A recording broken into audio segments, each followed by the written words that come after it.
Good evening, everybody. Welcome to tonight's show. In tonight's show, we are going to talk about the Barcelona Grand Prix. Big up to every single one of you live and locked in this evening already. Much appreciated. Now, you are an F1 fan and you enjoy your F1 content. Please make sure you are subscribing to this YouTube channel as I upload plenty of F1 content. And yes, I've got my wooden spoon ready, people, because 3 drivers are getting the wooden spoon. It's as simple as that. I am really frustrated with 3 drivers today. One of them being my favourite, and the others who, well, we'll get onto them. But one of them who did well in the race deserves huge credit. And again, I'll get on to him. And also, if you enjoy Manchester United's content as well, make sure you're subscribing to this YouTube channel as I post plenty of Manchester United content on here as well. And congratulations to, first of all, Oldham Athletic getting back into EFL League 2. Absolutely amazing stuff. But yeah, big up to every single one of you. Just check and see on the video. Yep, we are in a good place. Just check and see it's not mirrored. Nope, we're all good. It's so cool. But big up to every single one of you live and locked in. I'll just get to you guys in the chat first before we get underway.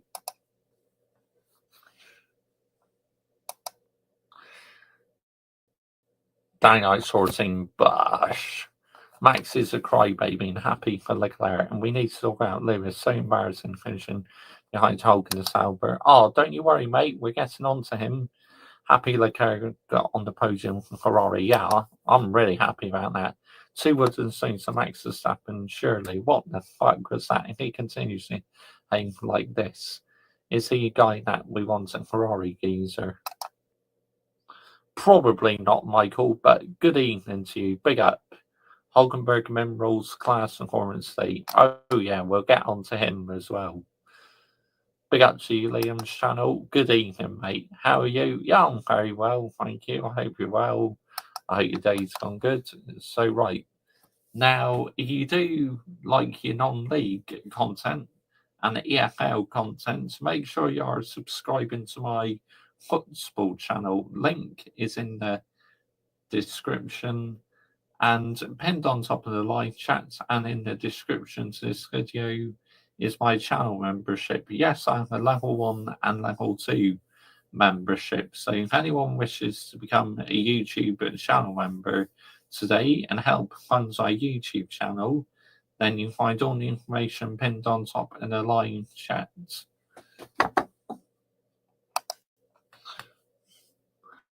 Max is on penalty way getting banned, I heard today. Yes, he needs 1 more point, and then he will earn himself a race ban. Facts, thanks, Josh J. Geezer. Oldham Athletic in the EFL again. What a game of football, mate. You won't get that in the PRM League. I believe you. Really great race. It was excited for this one. It was, Michael. I agree with you. Also, what does this XP do? It's something new what YouTube are doing. I've not quite been able to figure it out yet, but it's interesting. Yes, 11 points on his tally. The first 2 days expire on the 30th. You got last year Austria. Are you going to talk about the new thing you're working on? Maybe but for now we'll talk about the Grand Prix. So at the start of the race, it went as I expected it to. Oscar Piastri leading into turn 1. Then I had the feeling Max was going to jump Norris at the start, which he did, obviously, because this is one weakness of Lando Norris, people, is his race starts. Of course, he locks up in Monaco, but he got away with it, didn't he? Because you can hardly overtake in Monaco. So, yeah, but today I knew he's going to get jumped at the start. And eventually overtook Max, but Oscar was literally out of sight because, obviously Norris took a bit too long to overtake Max. Well, actually, it only took him a couple of laps, where sometimes it's taken around 5 or 6 laps for him to get the move. But That McLaren was on rails, absolute rails. Honestly, the performance of it, unbelievable. And no doubt about it, they are the team to beat people. Let's get it right.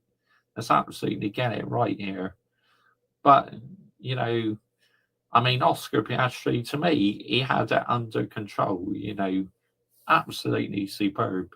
And Ferrari, well, we have been the masters of pit stops this season, but we finally had our first bad one of the season, which was a real shame. But there you go. It is what it is, people.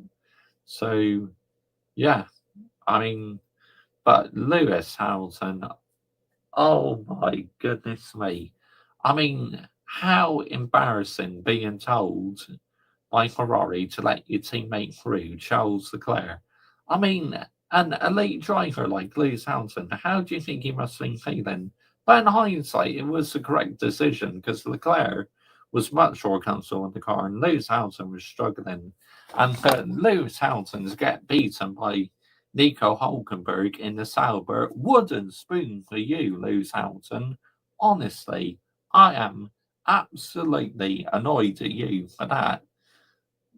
Look, I know you got on the points, finished P6, but still nowhere near sustainable for Lewis Hamilton's elite high standards to get beaten by the Hulk. Let's get it right here, people, yeah?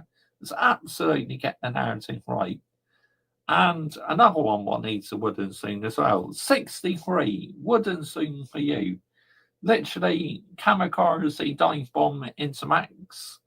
Literally, 63 was the blame for that. And then Max Verstappen, what on earth were you thinking? Seriously. Red Bull asked you to give back the position, which you had no attention to, and you just rammed into 63. I mean, what are we doing here? Seriously. That's an absolute disgrace here. Honestly. Hang your head in shame. But Michael Schumacher used to do the same, Mr. Joshy J. And Micheal.ChelseaFC. And what? And what? Yeah? Would Schumacher deliberately crash into people every race? No. Like Verstappen is literally doing it all the time. So, yes, I know Schumacher took out like Damon Hill to win the championship, which is very controversial, yes, but he was so talented and will always be my childhood hero, Michael Schumacher. You know, yes, you can have your opinions on Michael Schumacher. You know, you either loved him or you hated him. Where me, I loved him. But to be fair, I was a bit too young to understand his driving style. But one thing for sure, I knew he could drive in the wet. He was absolutely amazing in the wet. So obviously, the safety car came out because of Kimi Antonelli's Mercedes breaking down. I mean, what is going on with the Mercedes power units recently? There are serious reliability issues going on. It's nowhere near sustainable, honestly. Let's get it right here, people, yeah? Let's absolutely get the narrative right. I mean, it's ridiculous. What are we doing here? I mean, and another one today, Liam Lawson, what on earth were you thinking of crashing into my other driver, Ollie Behrman? Are you all of a sudden Danny Kiat 2.0, the Torpedo 2.0? Wouldn't soon for you, Liam Lawson. Yes, I know he put on the good overtake on, I think it was Albon or one of the Williams, but yeah, yeah, wouldn't soon for that, Liam Lawson.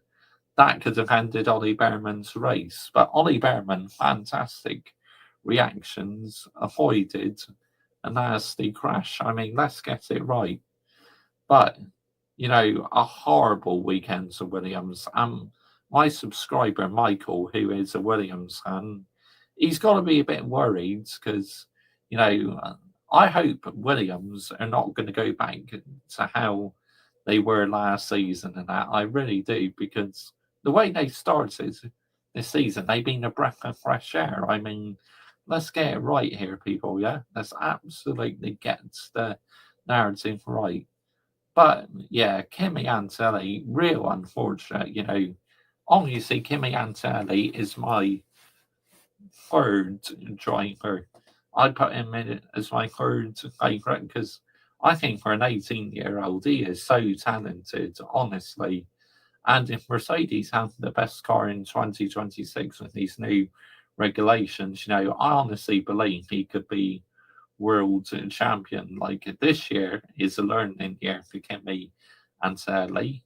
But next season, if Mercedes have the best car, it wouldn't surprise me he wins the world title. But what does this do for Max's title chances? Well, he's about what?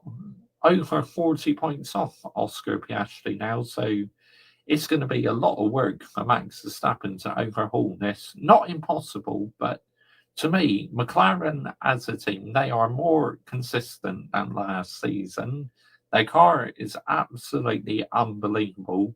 And Ferrari, how on earth are we P2 in the constructors, man? I mean, we've had a terrible season for our standards, but yeah, we're P2 in the constructors. That's madness. That is total madness. But obviously, Mercedes have had three very poor races now, so I'm not surprised we called them up. But to be ahead of the Red Bull as well, Yuki Tsunoda, you need the wooden spoon as well. What on earth was that from you? Seriously, qualifying last in the Red Bull. But he had floor damage. No excuses. You are in a Red Bull. There is no way you should be qualifying last. It's as simple as that at the end of the day. I mean, ridiculous. Absolutely ridiculous. Right, let's get back to you guys in the live chat, shall we? So it looks like it's blowing up.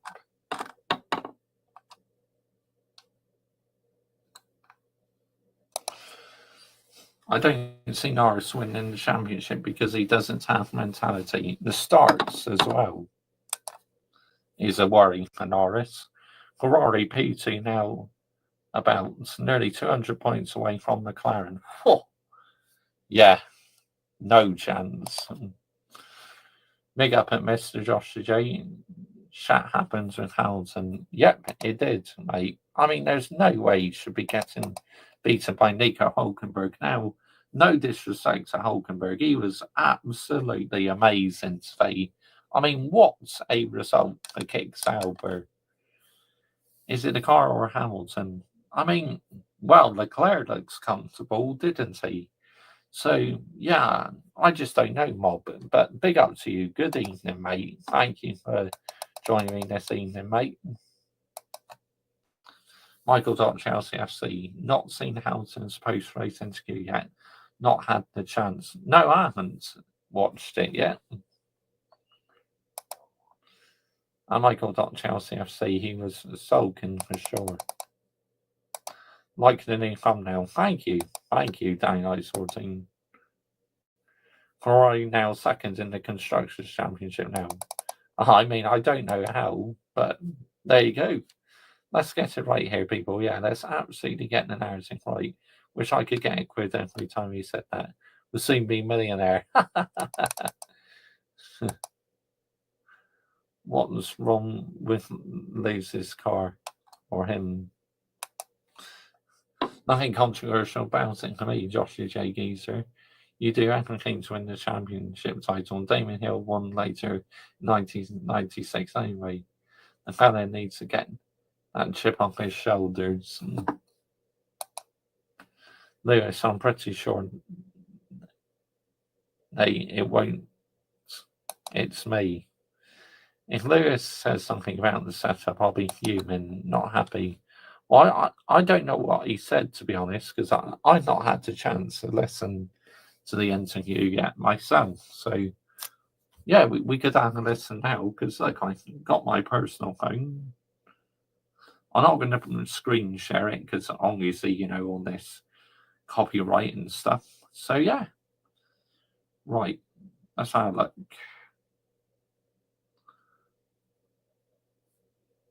Lewis Hamilton post race interview. Here we go. Yep, 1 minute and 1.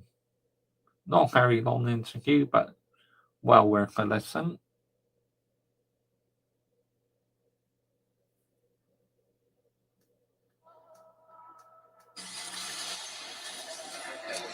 Hi, Lewis. We heard the radio at the end where you said something is wrong with this car. Can you tell us how it felt and what you were dealing with?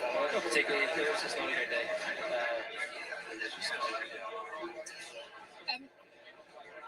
Also on the strategy call, would you talk about that to us? Strategy was good. The team did a great job.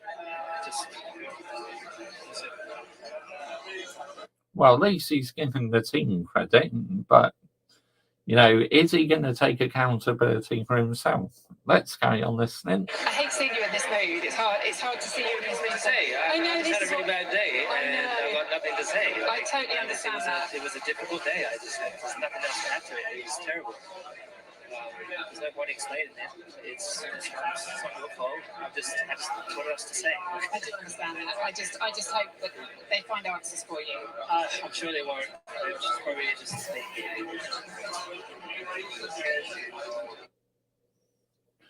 There we go. I mean, all he said really was it was a very, very bad day.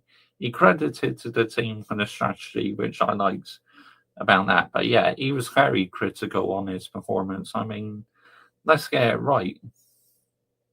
But obviously, Gabriel Bortoleto was good in qualifying yesterday, but race didn't really go to plan for him, did it? And like I said, a horrible weekend for Williams. I mean, what on earth happened with the Williams team? I have no idea, but it was not great, not good at all. You know, 63, he had a decent qualifying, but in the race, to try and dive bomb Max like that was a bit silly. But on that restart, I thought Max Verstappen was going to bin it in the wall. I mean, how close was he to losing control of the car? It's like his hard tyres were cold and he nearly binned it in the wall. That was absolutely unreal, people. I couldn't believe that. I really, really couldn't. But yeah, you know, it's like win, lose Hamilton. What on earth is going on? I mean, Monaco, he looks quite decent. Qualifying yesterday, he looked decent, but it's like, first of all, Leclerc was trying to get past and he wasn't going to let him through. But then when Ferrari said swap positions, Hamilton straight away released Leclerc. But it is the right thing to do. I know it will hurt to lose Hamilton, no doubt about it. You know, 7-time world champion being asked to move over. I mean, just nowhere near as stable, man. Just, oh wow, that's humiliation at the highest level. Last year, Lewis all the way blamed the setup for Mercedes last season. Do you see Max overturning 40-point lead, or do you think it's over? Not impossible, daylight sorting, but it's going to be hard work because to me, McLaren look more consistent as a team. They really do.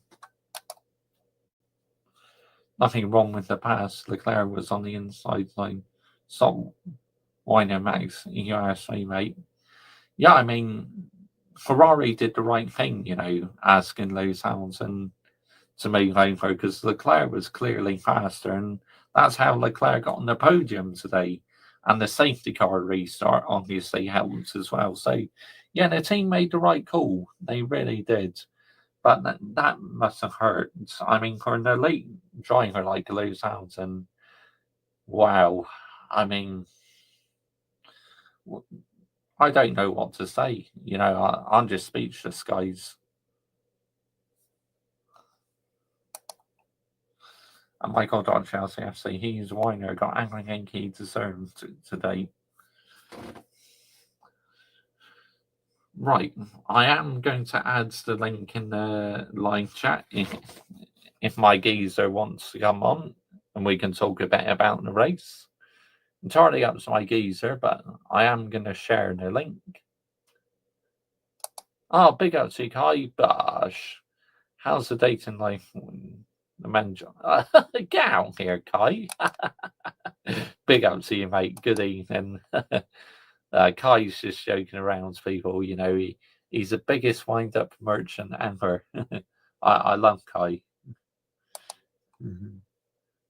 Copy. There we go.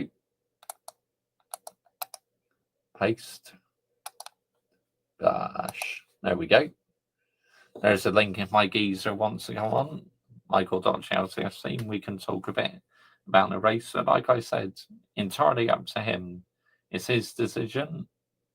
I'm not forcing him. Good evening, everyone. Yeah, good evening, Kai. I mean, it's nice talking about F1 instead of talking about Manchester United all the time. Like I said, I completely muted Manchester United on all platforms because I need a break, man, and all the PR like with Cunha and that I cannot be asked. Am I happy with signing Cunha? Yes, but is it going to resolve all our issues? No, it's not, people. Far from it. We got a lot of work to do.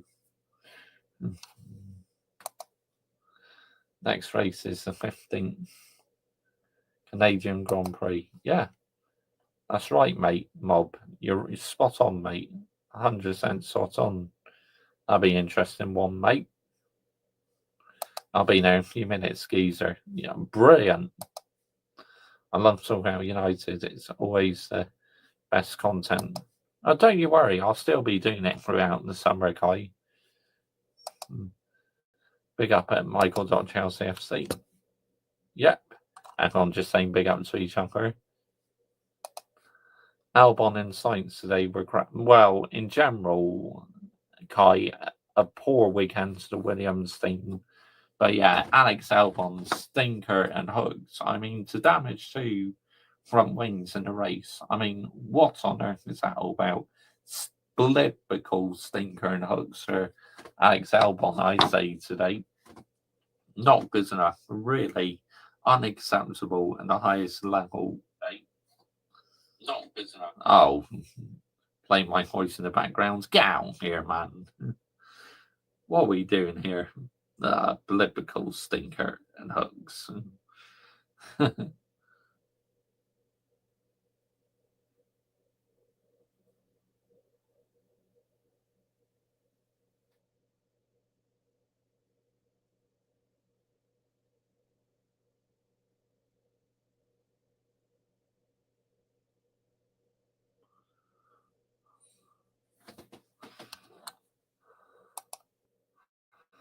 That Williams car was nowhere. Like, what is Lawson doing?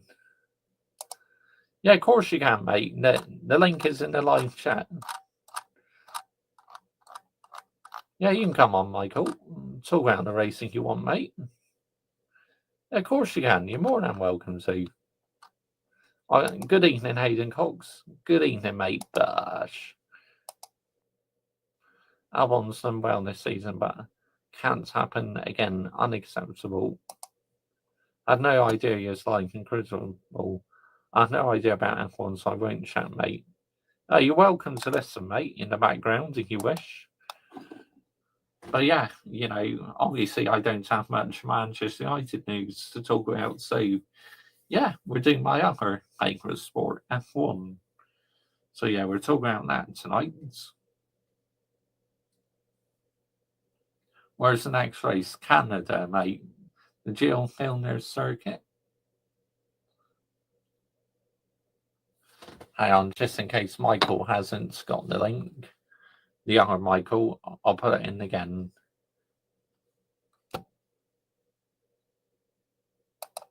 Here we go, copy. Rick was shattering tonight. Oh, he's on. Yay, Bash. Big up, Michael, mate. You right? Yeah, I'm all good, mate. It's good to hear.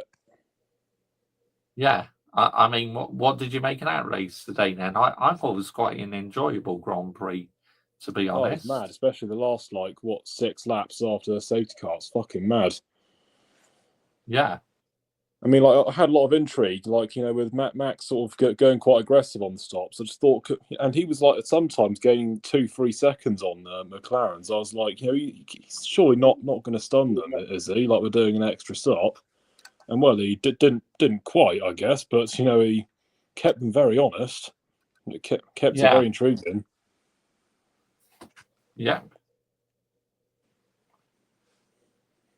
But yeah, like in the race itself, I really enjoyed it. But at the start of the race, like I'm not surprised Max got ahead of Norris because Norris has a weakness at starts, doesn't he? Yeah. I mean, it almost became like the butt of a lot of jokes. Was it? I think after Monza, was it last year? It was his. Well, it was his fifth pole position. Was it for the actual Grand Prix? Plus 2, he'd have a sprint. So like 7, they actually made, was it like the 007 meme of him? Like, is it zero aura? Was it zero? Was it leads held from pole in lap 1, plus it's 7 of them bottled? Or whatever it was. Yeah, mad. Crazy, mate. Yeah, I mean, it's not only that. I mean, he's a fast driver for sure, but he can sometimes be his own worst enemy. Up here, is half the job, if not even more than that. I agree. I 100% agree. Look, with Max, he's scary, like it's talented, right? But he does take things a bit too far. He's very talented, right? But I mean, your thing cut out. Sorry. He's very talented and driver, but he does take things a little too far. I think, like he has absolutely. a bit of an aggressive side. He does. I mean, but that's been a trait of a lot of the sort of great drivers. You saw it with obviously Schumacher, with was it even Vettel in the early 2010s, and then with Hamilton at times, especially when racing Max, of course. Yeah. So it's not exclusively Max, by any means. Yeah, like Schumacher as well. Like he had a very aggressive side to him, but sometimes the worst of all. Yeah, I feel you need a bit of an aggressive side if you want to become world champion. Because you too nicey and that you're never going to win a world title. I mean, let's get it right here. Yes, and even like Oscar Piastri might seem like a very cool chap under the helmet, under the visor when it's shut, but he is anything but below the surface. We saw it in Saudi, for instance. He literally outmaxed Max at his own game.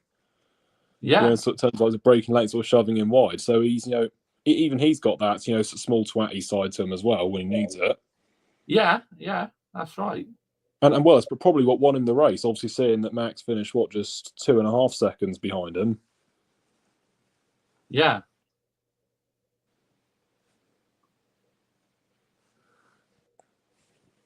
I mean, obviously.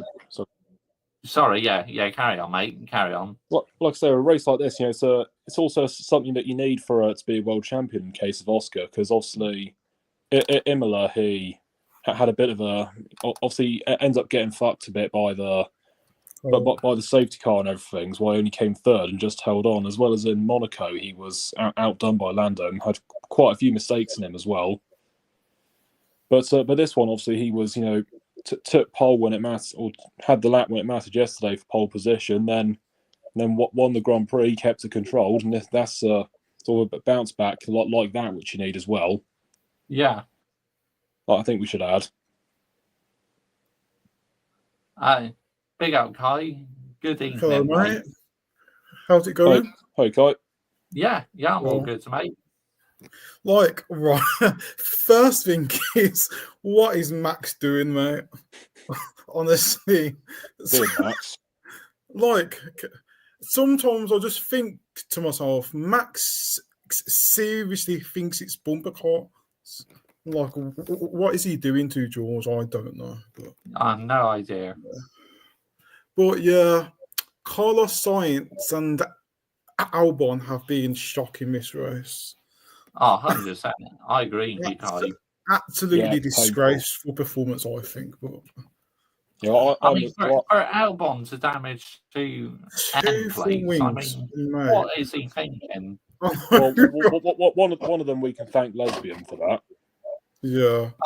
Lawson, Lawson, I mean, he's like a torpedo. He bloody Lawson's a crashed muppet. into my favourite driver. Lawson's my a other fucking favourite thug. driver, Like he's, Bobby Berman. I think every race he's had at least one incident he's been caught up in. He can't help himself. Literally. What is it with Liam Lawson just like doing so aggressive driving like for no reason? Like Lawson has had like problems with Alonso. He's had them with Albon and like so many other drivers as well. Yeah. I'm Checo, of course, in Mexico Checo as well. Yeah, of course. And in Mexico, worst of all. Yeah. Leon Lawson just won't stay in Formula One for long, I don't think. Sadly not, 'cause he's been dominated by Hajar. Yes, hasn't he? Yes, smokes, man. Which is sad, because he's a talented driver, for sure. Yeah. Just looking at his record. Yeah. Just definitely a punchy character that F1 can do with, but he sort of overdoes it too often, like I say. Like, Yes, Hajar was just absolutely rinsing him. Like, Hajar finishes in the top 8, and like Lawson's like from somewhere from 12 to 17 or something. Hey! Hey, Wow. Big up, guys. How's Right. everyone going? pretty good. Yeah, man, good, thanks, mate. How are you doing, Michael? Yeah, I'm good. Obviously, today just did a 5-hour stream on this race, and of course, Oldham Athletic are back in the EFL again. So look, Well, I don't get a lot of joy. Oh, sorry, mate. Well, as an Oxford United fan, I look forward to being against you then. Yeah, of course. I mean, you guys are doing well in the championship, aren't you? Yeah, we came 17th this season, so Awesome. so it's all right in our first season back in it. Yeah, of course. Second tier for Oxford, isn't it? So, I'll say that's very good for Oxford United. I mean, it's a tough league, the championship, isn't it? I mean, I think Plymouth have went down, didn't they, Josh?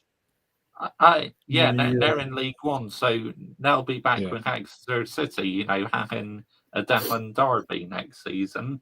Yeah, right. Yeah. In terms of Chelsea content, look, I've actually switched off as well. So, I kind of took inspiration from you in a sense, Josh, in terms of you switching off from all things Man United. I don't blame you. But the race today, look, Max Verstappen. What is he doing? Yeah. I mean, that's piss taking. Look, all right, he was pissed off with the hard tires, but come on. And there you go, like Michael, muted, like Man United muted, like muted on Twitter. Yeah, it's the PR Premier League, isn't it? PR Premier League, I like that. I don't blame what people are moving away from the Premier League now. I mean, it's the football league is where it's at these days, isn't it? And that today, I did watch a bit of the highlights just before coming on here. I mean, my God, what a turnaround that was! Because with 8 minutes or so to go, we were 2-1 down against Southend, and then 2 goals in the next 2 minutes, and Oldham, turned it around. I mean, that was unbelievable today. But we should have won it in normal time, really, because obviously Mac Fondop had a big opportunity. There was a penalty claim in the first half as well. But you know what? I've got to say credit to Southend for making that a fantastic match as well. Because absolutely, I mean, that was some game, and that's what, and you don't get that in the Premier League anymore. No, you don't. No, You know, but yeah, the Premier League, it's just been killed by PR. You know, it and has. Yep. yeah, so yeah, for me, I've switched off from it. But the race today, Max Verstappen, I mean, that was a joke. I mean, George Russell. Give me a minute. Foods. Here we go. Modern spoons out, mate. And I have my charger out. The Yeah, charger. I'll have the phone charger. Oh, yeah, you know what? I'll get mine as well because my silver spoons are actually. And so I have some wipes as well. I'm getting out the wipes as well. Max. Oh. Oh wow, 3. That's for Max. There's 3 of them, yeah. Oh, and that. Oh yeah. Probably shouldn't do that, to be fair. No, you're right, mate. Ah, there's. Oh god. So out of Oscar Piastri and Lando Norris, who do you think will win? Oscar. Same. Oscar, same. I think so as well. Yeah, he's got temperament, like Yeah. Here we go. hey, the metal spoons. Yeah. For some really strange reason, Lando just crumbles under pressure, don't he? And like Piastri's really calm, so That's half the job. And one Yeah, thing with yeah. Lando Norris is his race starts. He's so poor.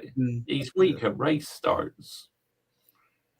Yeah, look, I think in reality, I think Oscar Piastri controlled the whole weekend, really. Yeah. He did, look, 100%. Yeah. in terms of Lando Norris, look, second place, I think it is what it is. I think in terms of the championship, I think McLaren have got to make a decision now. I think they should put their eggs in Oscar's basket now. Piastri's basket. Facts. Piastri is currently 10 points in front, I think. Yeah. 10 points. Yeah. Oh, yeah, 'cause it's 7, isn't it? Yeah. Look, how many is Max behind? Is it? Oh, I know he's in third, isn't he? But I He's don't know. 49 behind Oscar or 39 behind Lando.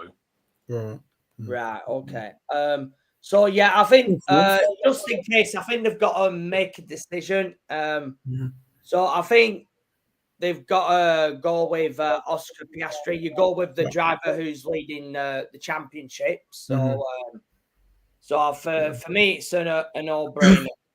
He's not leading by a lot, though. That's the thing. It's sort of between the two of them. So it would kind of be seen as like, was it meddling with the title fight, which would just look shit, wouldn't it, on McLaren's part? Yeah, I mean, obviously, if there's a retirement between obviously one of them or both of them, rather, and obviously Max wins the race, and then it puts him back in, doesn't it? So, look, I can get it in that sense. In terms of Max Verstappen, I mean, now at the end, I mean, that was shocking. I mean, I don't know I have any words for that. Look, I mean, George Russell, look, he got 4th. Is he still 4th? From what I've seen, yes. So I'm assuming the FIA are not looking into any more incidents now then. Well, I mean, with that one, I don't think it needed anything because Verstappen stayed ahead the whole time. Yeah. But with the dive bomb, though, I thought George was a bit late with the dive bomb. So I say with that, George was at fault. But near the end, Max was 100% at fault. I mean, what are we doing here?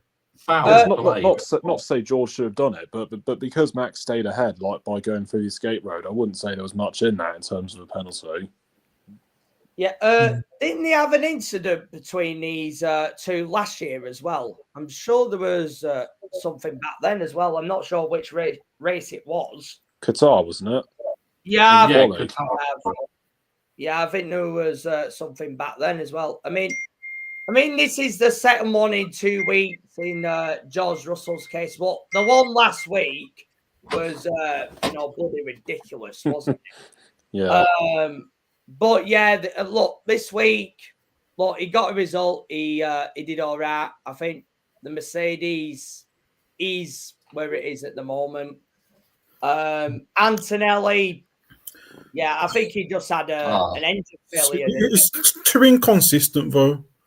Like, Yeah. he's too inconsistent, but he's young, though, so it's. He's 18, remember? Like, Yeah, so, yeah. he's only had like 2 seasons in single seat time. Only Max has had such a meteoric rise like that. So give him time. Yeah, great. Kimi started racing in F4, then it was Frecker, then he missed Formula 3, I think, and he went straight to Formula 2. So, And dismantled Oliver in Kimi is F2 as young. well as his I teammate. mean, literally. yeah. With Kimi, I've been very impressed with his start. I gotta say, for an 18-year-old, he's just fearless. He's amazing, yeah. I think if he can maintain this level, he was definitely a champion of the future, I reckon. Mm-hmm. Or what is it? Is it a F1 fan gamer? Was it F1 fact. fan CFC? Was it who says that either next year or year after, if they're still teammates, it will be him sort of beating George, like Probably. by then. But one thing is, what the hell has happened to Ferrari, mate? Like, I mean, want to speak on that as well. Sorry, go ahead, Josh. I think you were going to land on that one then. Yeah. I just want to say it's crazy how we're now P2 in the constructors. I mean, we've not even been that great, but we're now P2 in the constructors. Yeah. Look, in terms of Ferrari, obviously I'm happy that Charles got the podium. Look, I thought his move on Max Verstappen was actually brilliant. I think Max made a mistake on the final corner, so that allowed Charles to make that move. And for me, I thought it was a good move on the inside line. And so I'm not sure why Max is complaining about that one. But I think, obviously, it was the Russell incident was fairly after. But in terms of Lewis, I just don't think he was happy on any compound he was on, whether that was a soft tyre or medium tyre. Lewis Hamilton needs to sack his engineer. Honestly, Lewis's engineer is just not good, is he? He's so bad. I mean, the communication is shocking. Is so bad, isn't it? It is so bad. But what was it in Monaco? He sort of said that Max was it a slow lap? But then he was on a push lap because he was like just right on his arse basically, or right, was coming right at him. Yeah. It's like, come on, man! Like, surely you can see that on the data, then you can sort of see it at sort of the speed they're all going that he's on a push lap. Yeah. And he's been an engineer all the way back to when Seb started at Ferraris. He's been there about a decade, so surely he should know to do that by now. Facts, mate. Yeah. So yeah, I haven't really seen his post-race interview, Josh, in reality. So I'm not sure what is wrong with that car. I mean, I think he was 49 seconds behind the race winner in Monaco as well. Yeah. Obviously, Lando Norris last week. Mm-hmm. So maybe I don't know. Maybe it's the car. Maybe he's not got the pace. I don't know. But I think quite a few drivers seem to have that problem. There is one driver I am worried about now, and I think that has got to be Franco Colapinto. Franco Colapinto's in danger, I think. He's in danger, isn't he?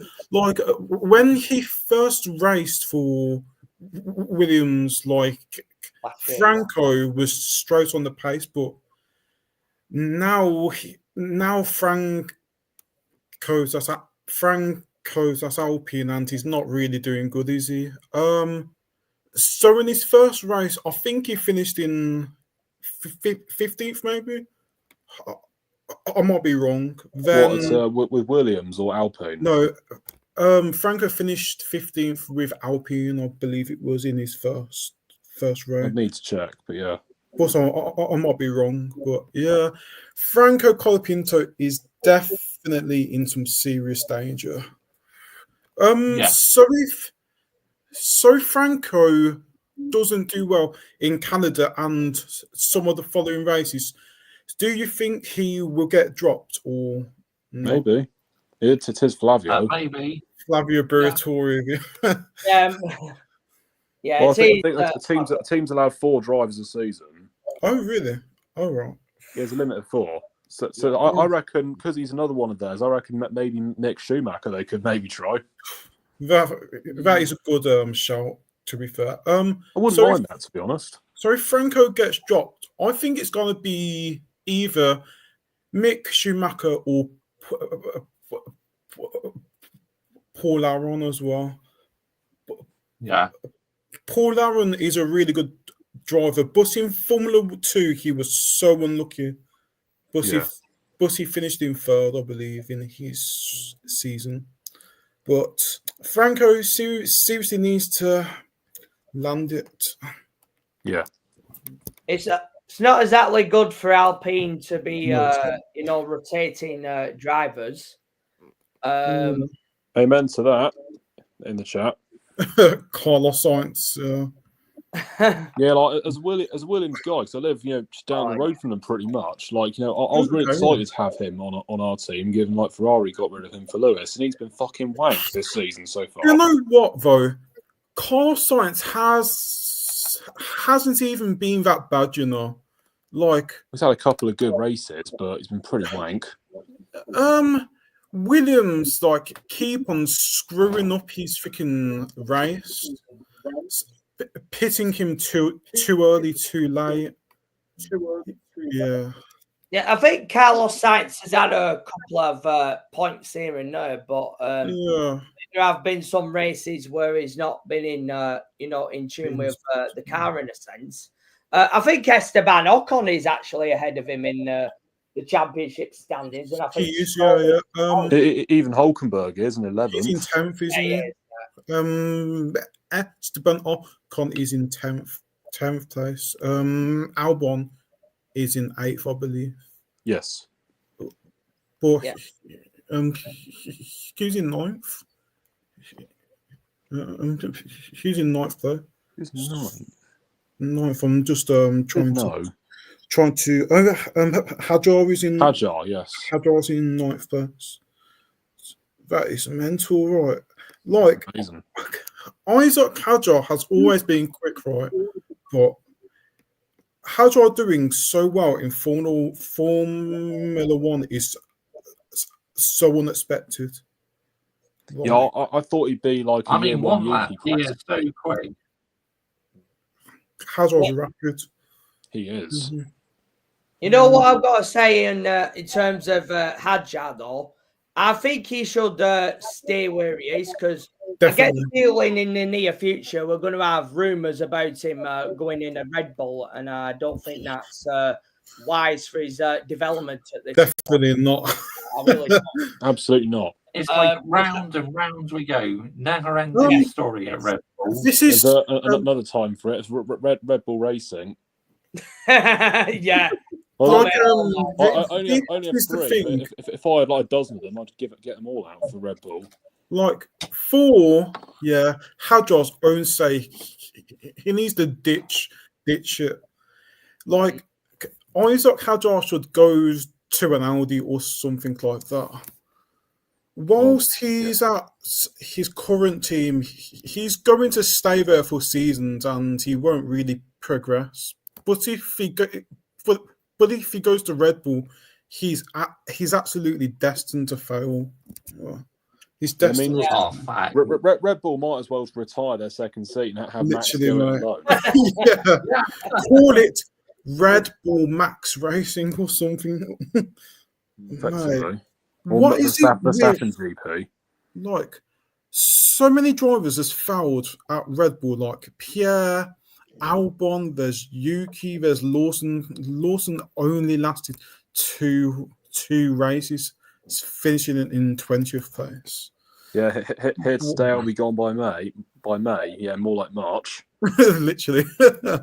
2 seasons and being dropped is embarrassing, I think. Well, Mind you, the thing is now, I don't think. I mean, I won't be surprised if we will get rumours in the next few races about Hadjar in a Red Bull.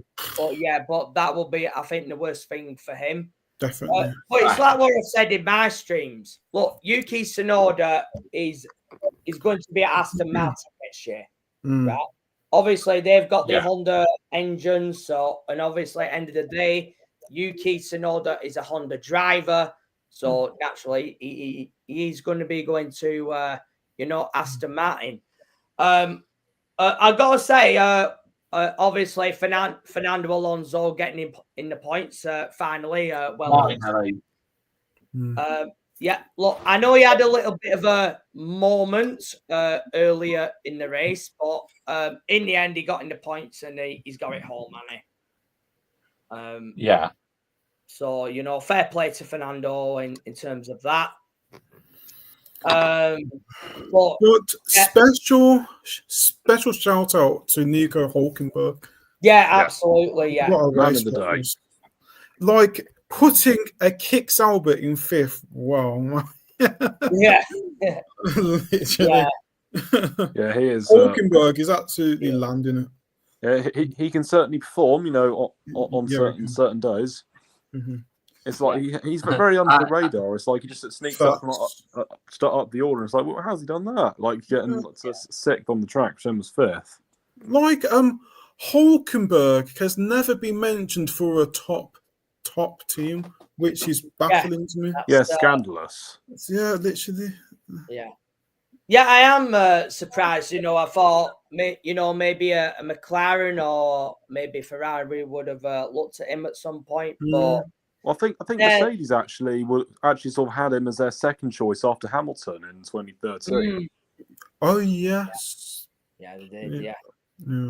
But obviously, my subscriber, my good friend F1 Fan Fanatic Rants, was absolutely buzzing about Nico Hulkenberg because he's a huge fan of him. I mean, he was generational orgy he'd have been having. Generational he is. A generational stiffy, probably by Charlie. Yeah, I put a comment in his stream earlier saying that Nico Hulkenberg should have had a top drive in F1, and it's a shame that he's not going to get that. Picture Hulkenberg at Red Bull. Nico Hulkenberg could absolutely land it more. Don't go there. No, avoid like the plague. You know what, Kai? I think it doesn't matter who's in that car. Who's in that seat, Like, each single driver who goes to that team is destined to fail apart from Max. Look at that. MUFC Racer, who's obviously Charlie, he's posted a picture of Nico Hulkenberg. Hulkenberg's the goal. Yeah, well, guys, it's 11:30. I've got work tomorrow morning, so I probably can't stay long now. So, well, thanks for coming on anyway, Michael. Good talking to you. Yeah, so I'll be on plenty more to come. So, yeah, have a good one, gents. Yeah, big up. Nice meeting you, mate. Yeah, have a good one. Cheers. Thanks for having me on. Yeah, you're welcome. You're welcome, mate. Thank you.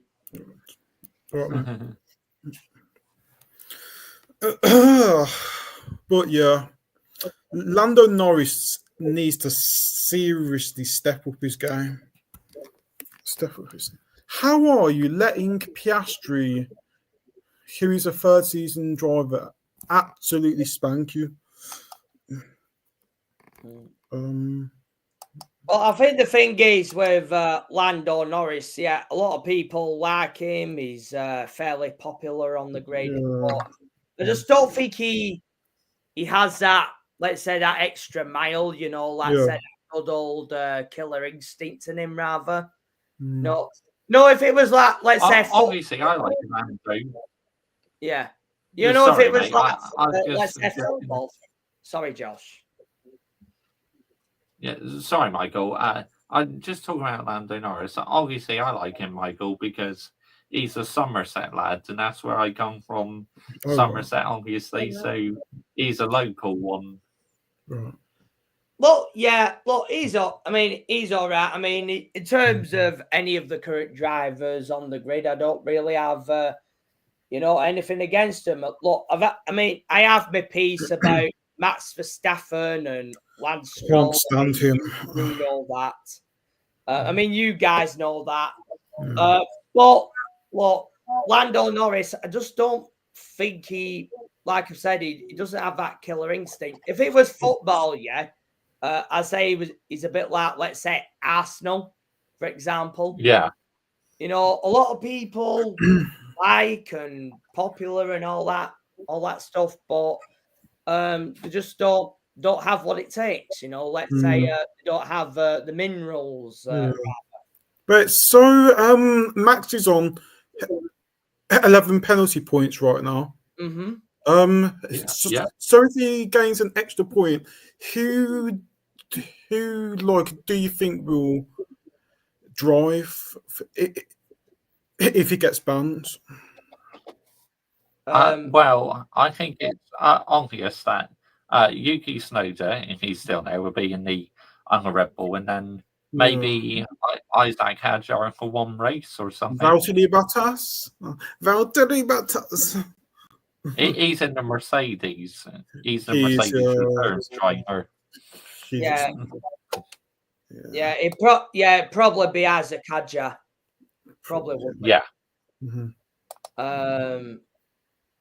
But look, in terms of, let's say, the race, look, Liam Lawson. He's reckless, honestly. Look, yeah, I mean, for me, in terms of my ratings, I was actually a bit half and half on Liam Lawson. Look, when he goes for it, look, I think that's all well and good, very commendable. But in some of the moments that he had, it was clumsy, especially through where it was Albon, wasn't it? And he the front wing. No, that was clumsy. Yeah. And I think Alexander Albon actually got a penalty for leaving the track, was it? I think that's what the FIA gave him, I think. And he needs a wooden swing as well for making contact with my other favourite driver, Ollie Behrman. That was clumsy as well. That was clumsy, yeah. Look, in terms of Haas, I think Haas had a poor weekend, to be honest. I don't for some reason, Haas looks so slow, like really slow. Yeah, they're not great. In terms of Imola and this track, you know what? I said it in my stream earlier. I would not be surprised if Ocon or Behrman getting the points in Canada in a few weeks. Yeah, that might be more of a track that I think that team can dial into. Definitely. I think they suit some circuits, and I think they don't suit some others, and I think that's where they are at the moment. But yeah, Williams. Williams had a stinker. Yeah, awful weekend, shocking. Sainz. Well, yeah, it was a bit of a shocker, wasn't it? A bit like Tsunoda, to be honest. Yeah, stinker and hugs, honestly. Like a lot of people know I'm an Albon fan, but this race is just a race to just completely forget. Yeah, it's a bit of a write-off guy, wasn't it? Damaging two wings. James Vowles will not be pleased with him at all. Oh, Albon is in for a rough night. Obviously, I want to talk a little bit about Ollie Behrman. Look, I know Josh is a major fan of him, and I know a lot of the chat is. Look, Look, I think Ollie Behrman is probably just feeling the effects of the full season now. Yeah, He's 18, isn't he? very. So Yeah. obviously he's a young lad, right? Mm. So he's not been used to a full Formula One season. So obviously this is a bit of a new thing for him. Look, Yeah. you know what? Yeah, these European rounds haven't been, let's say, great for him. Mm. But you know what? I don't think there's anything to worry about in terms of him just yet. No. And obviously today he's had a bit of moments with Liam Lawson, and I think he might have had a pit stop which put him last. I'm not sure.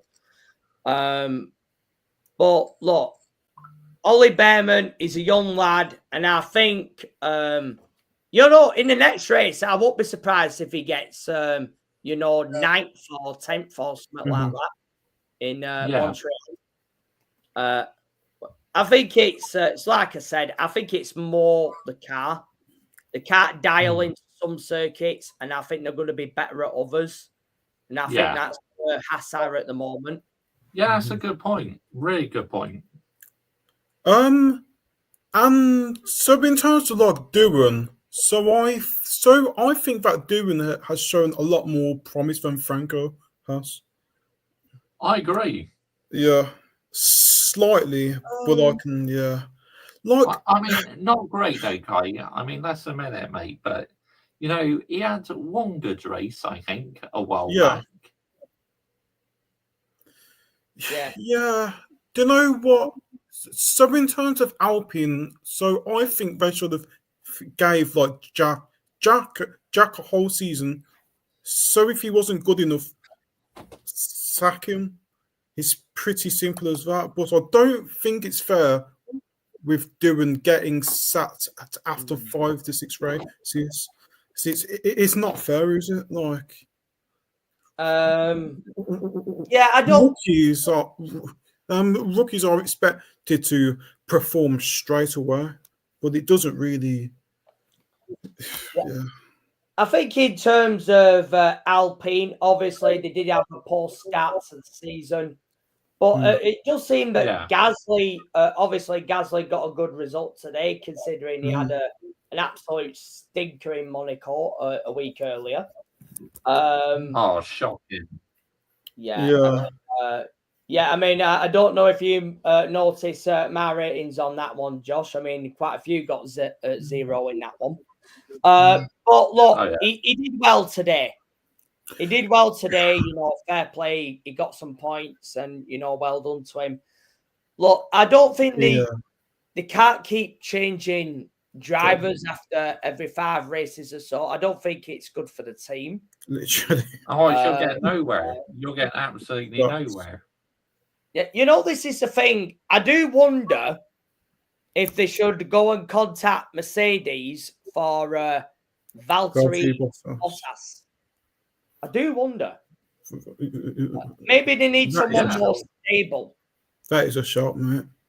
Like, do you think that Pierre will last in Formula One? Like, so I think that Pierre will be out of Formula One in 2 to 3 years. I think Alpine will completely sack all their drivers and start from scratch. I think. Hang on. Question here for you, Micheal.ChelseaFC by Kuiper. What rating did you give Hamilton? What today? Well, I think in Marshall after 4, I did give him round about 5. Look, getting passed by Hulkenberg is poor. Very poor. In terms of that, I mean that was poor. But I don't really know the full situation of his race. I know a lot of people were telling me in the chat that he was 6 seconds behind. He was 11 seconds behind and all that. I just wonder if it's more of an issue with the car rather than the driver. I mean, I have to see his post-race interview to, delve into what's fully going on. I don't think he's 1-1 with his race engineer. But the thing Definitely is, not. in terms of that, that's not the racing engineer he had at Mercedes. I think this one was Carlos Sainz's race engineer, isn't it? Yes. Guy who's there now, obviously currently at Ferrari. So, but obviously, Lewis Hamilton's race engineer at Mercedes is Kimi Antonelli's now, isn't he? So, Yeah. Yeah, I do wonder if they, they tried to get Peter Bonington to move over with Lewis, but obviously that wasn't the case. So obviously, Ferrari stuck with this. Obviously, the guy who was with Carlos Sainz. To be honest, I think with Pete Bonington, he just didn't want to leave Mercedes. He wanted to remain loyal to Mercedes. Yeah. So look,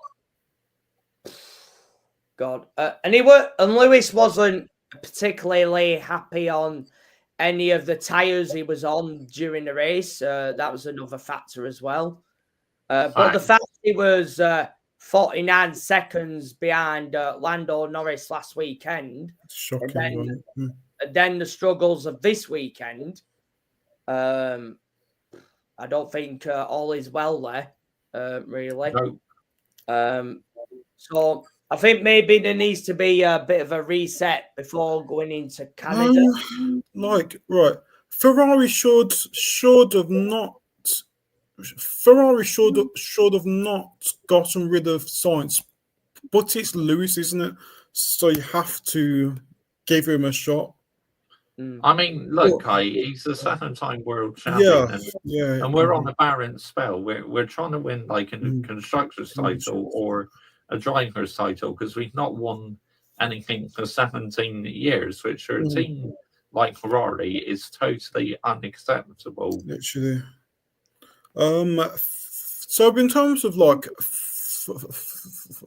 I think Kimi in 2008 won a championship. I think it was 2007 or 2008. I think it was. Yeah, it was 2007. Kimi Räikkönen. That is literally such a long time. Ferrari are like a historic team, man. They can't even win championship. Absolutely disgraceful. Yeah, it's hard to believe it's 18 years now, isn't it? Yeah. It's been 16, 17 years, I think now.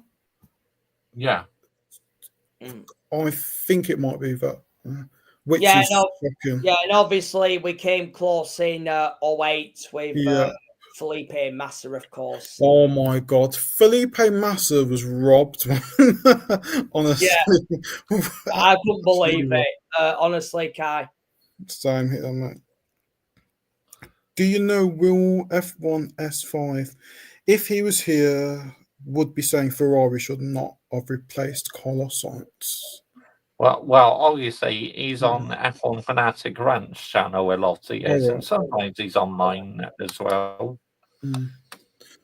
Yeah, but once Lewis comes knocking to Ferrari, you don't say no. So no, of course not. Yeah, that's the thing. So to be honest, I actually felt sorry for Carlos Sainz, but Lewis is Lewis, so yeah. Ferrari are Manchester United of Formula One. But we're without the debt though. Oh yeah, of course. Yeah, because obviously you guys have got the debt. But yet then again, obviously, so do Chelsea as well. History FC. Yeah, look, Williams. I just think Williams race whole weekend. To be honest, and do you think that James Vowles will guide them to championships or not? No, I don't. Josh, you're on mute, mate. Sorry, I was just No, listening that's fine. to short F1 Fanatics voice note on our WhatsApp group. Sorry about that. But no, I don't think so. Not a chance. Do you know what? James Vowles has done an absolute job. Currently on form, he's easily the best principal in Formula One. Currently, like James Vowles got Albon challenging for 5th and 6th place, and one of the races Albon could have potentially finished in 3rd, so podium. Of course they could have done, yeah.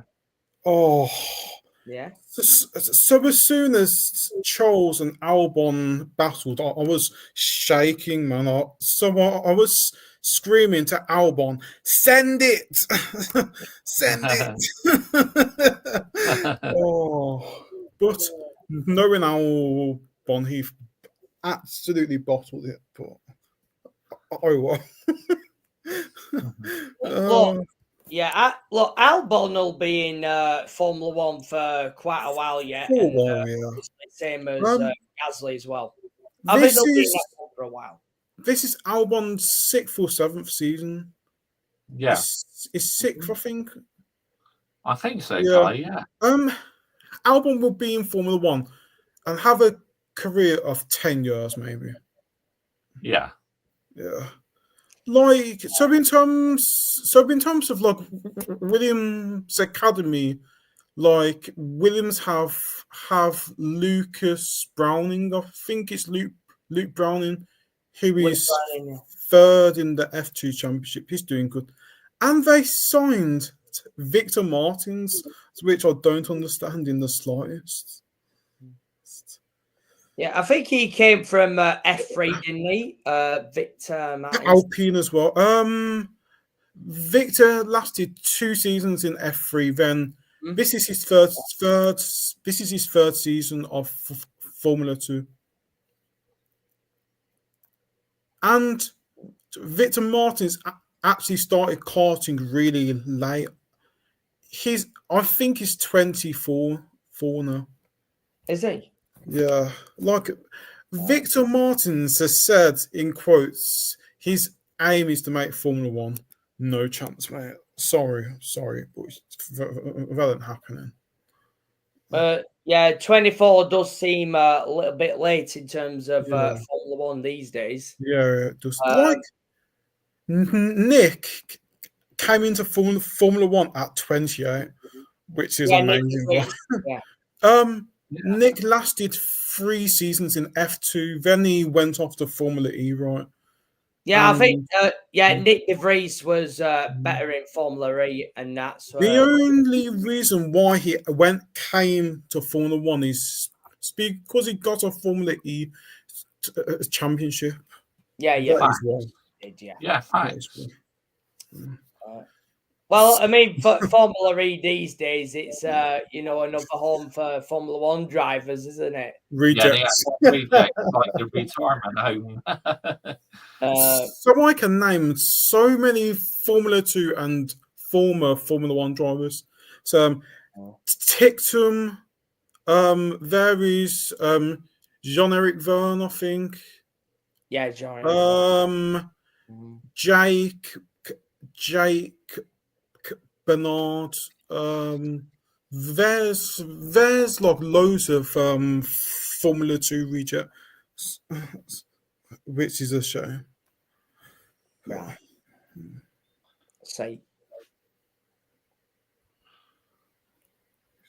Yeah, I mean, like Dan Tictum. I mean, can't stand him. What a controversial driver he was, honestly. Tictum was banned for 2 years. Yes, he was. In his junior career for crashing into another driver on purpose. That is just shocking, honestly. Let's say F3 and F2. Obviously, it's a good hunting ground for, let's say, to find talent in, to go into Formula One. I mean, obviously, there's been a lot of that have come from there, haven't they? I mean, obviously, I remember when it was GP2 and obviously Formula 3000 as well. Of course, Formula 3000. I mean, who were the guys who came through that? I mean, Nick Heidfeld and Fernando Alonso. Okay. Well, so and obviously GP2, Nico Rosberg, and of course Lewis Hamilton. Formula 3 and Formula 2 are controversial, I think. Like, so many like karting stars are jumping to Formula 4 to FRECA, Formula 3 to Formula 2, hoping to make Formula 1, right? But in Formula 1, there's not enough seats to go. There are so many drivers who have literally missed out on Formula 1, like Robert Schwartzman, Callum Ilott as well. Callum Ilott, who's missed out. Felipe as well, who's missed out. Vesti as well. Yeah, Felipe Drogovic. Yeah, that's right. Do you know what? Felipe Drogovic was in F3 for Formula 2 for 3 seasons, but I do think he still has warranted a place in Formula 1, regardless. Yeah. I remember as well. Look, I think Callum Ilott and or Robert Schwartzman should have got a seat at Haas. Definitely. Of, Nikita Mazepin. Yeah. I mean, what a disaster that was. I was absolutely rooting for Robert Schwartzman to get into Formula 1. But you know why that happened, Kai? Yeah. Obviously, Nikita Mazepin, his dad. Obviously, he's a billionaire, and obviously Haas had a Russian sponsor on the car, so Nikita Mazepin had to be in that car. Like, Roberts won Formula 3, and in his rookie Formula 2 season, he was in the lead by a mile, and then Piastri came back from nowhere and beat him. If Robert Schwartzman won that championship in his rookie season, he would have been in Formula 1, I think. But Robert Schwartzman's in IndyCar now, and he is, yeah. And he had pole, right? So we had pole in IndyCar. Yeah. Oh, yeah. I watched a little bit of that 500 last week. That was a good race, that. Yeah, I think it was Alex Palou in the end. Palou won, Palou is a cracking driver, but do you think he will ever make Formula 1? Talking about, sorry to cut in there, but talking to him, he had a bad race in IndyCar today. He got taken out and his car got damaged. So, yeah, the curse of the Indy 500 continues, because whenever drivers win the Indy 500s, they seem to either have a bad race or retire. Pato Walls, Colton Herter, either one of those two are destined for Formula 1. Yeah, I'd put one of them in the Cadillac. Sam I would. Out of Colton and Pato Wood, I would be tempted to do Pato Wood.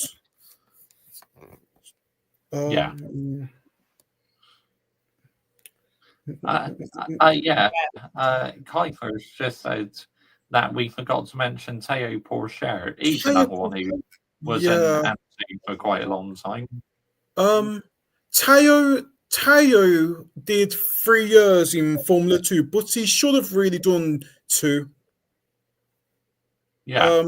So in his second season of Formula 2, he finished in second place. Then he didn't really need to do another season.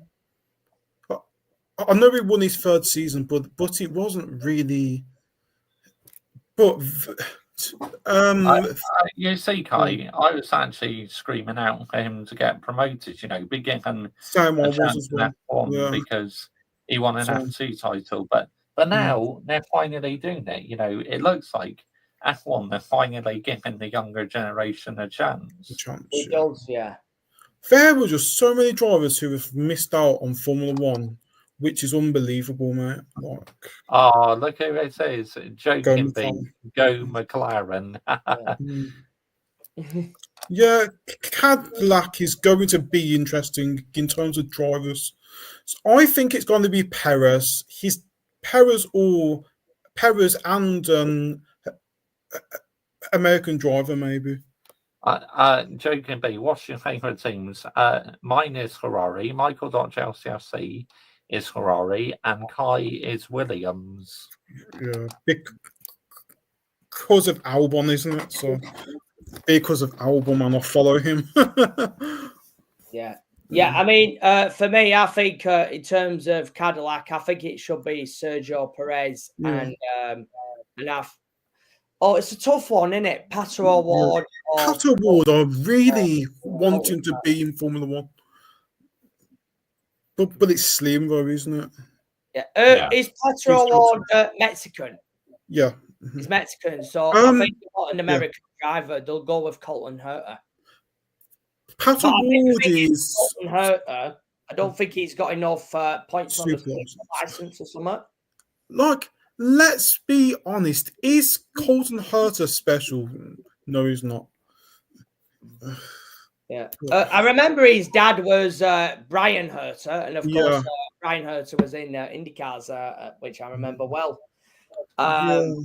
But yeah, that was a great race last week. Shame I've not brought that up, actually. Kremer absolutely bottled the race, man. Yeah. Shame for Joseph Newgarden, though, wasn't it? Yeah, because he was on for the Triple Crown. He was on to win it 3 years in a row. But then obviously he retired. Right. So in terms of IndyCar, Pietro's in it now, isn't he? Yeah.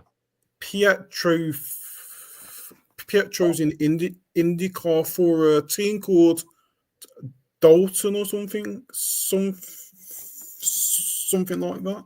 Yeah, I think so. Petro Fittipaldi. Huh? Yes. Yes. Yeah. Petro Fittipaldi. Yeah. Pietro Fittipaldi having 2 races in Formula One is just class. For like, so many drivers just miss out on Formula One, but Pietro Fittipaldi is fortunate to have had like a couple of races in Formula One. Yeah, I think nowadays it's most likely you go from Formula One to IndyCar now. Yeah. Because, it's totally different in terms of the other way around. Because I do remember back in the day where some of them did come over from IndyCar to Formula One, Cristiano D'Amato, Sebastian Bourdais, Scott Speed. And he was class, Scott Speed has so much potential, but he was way too reckless, I think. Let's just answer this question from Jokey B because he has 2 questions. What about Victor Martins? Victor Martins. I was never don't really know of him at all. Nah. Do you hold Ferrari to the same high standards you do Manchester United and Chelsea? Yes, I do. Michael, I guess you do as well. Yep. Victor Martins. Jack Aiken, lucky to do that one race in the Bahrain in I remember that. Oh my God. Isn't IndyCar harder than F1? No. I mean, in IndyCar they race in a lot of ovals, don't they? Yeah, it's a lot of ovals, yeah. Yeah, there is. Out of IndyCar and Formula E, which series do you think is the highest level? Out of Formula E and IndyCar. I say It's kind of hard to IndyCar tell. for me because I like IndyCar. IndyCar a lot more than Mm. Formula E. You know, I'm not really a fan of Formula E because it's all about Same. the street circuits and F1 rejects as well. Literally. Yeah, for me, IndyCar as well. Look, I mean, I watched it back in the day when it was actually Champ Car as well. Of course, you know, Dario Franchitti and, of course, Juan Pablo Montoya back then. Back in the day. Formula E, I've watched it here and there, but, you know, I don't really watch that much of it. Like now, so I've noticed if like Formula 2 drivers can't get a drive in Formula 1, so the whole lot of them either go to Formula E, IndyCar, or Le Mans. Yeah, Yeah, that's yeah, right. Yeah, yeah, Le Mans as well. Yeah, yeah, and WEC as well. Yeah, but so many of the drivers just literally miss out on their dream. They do. Formula 1 needs to have at least 12 teams, I think. Facts, 12 mate. I agree. yeah. 100% agree, Yeah. you guys. Yeah. I mean, at the minute, I mean, we've only got what 10 in Formula 1 at the moment. I mean, obviously there's Cadillac next year, so that's going to be 22. But yeah, I think we do need a few more teams. A few more teams. I think we did that before, Kai. Yeah. We had Manor one. Manor was so whack, honestly. Yeah. Yeah. Oh God, I think that team had a lot of changes, didn't it? There was Manor was Spiker, Midland, or something. Carson, I think it was Carson. Cantum. I think so. They were so bad. Oh my God, that car was not. That car is arguably worse than the Williams Rocket car. Yeah.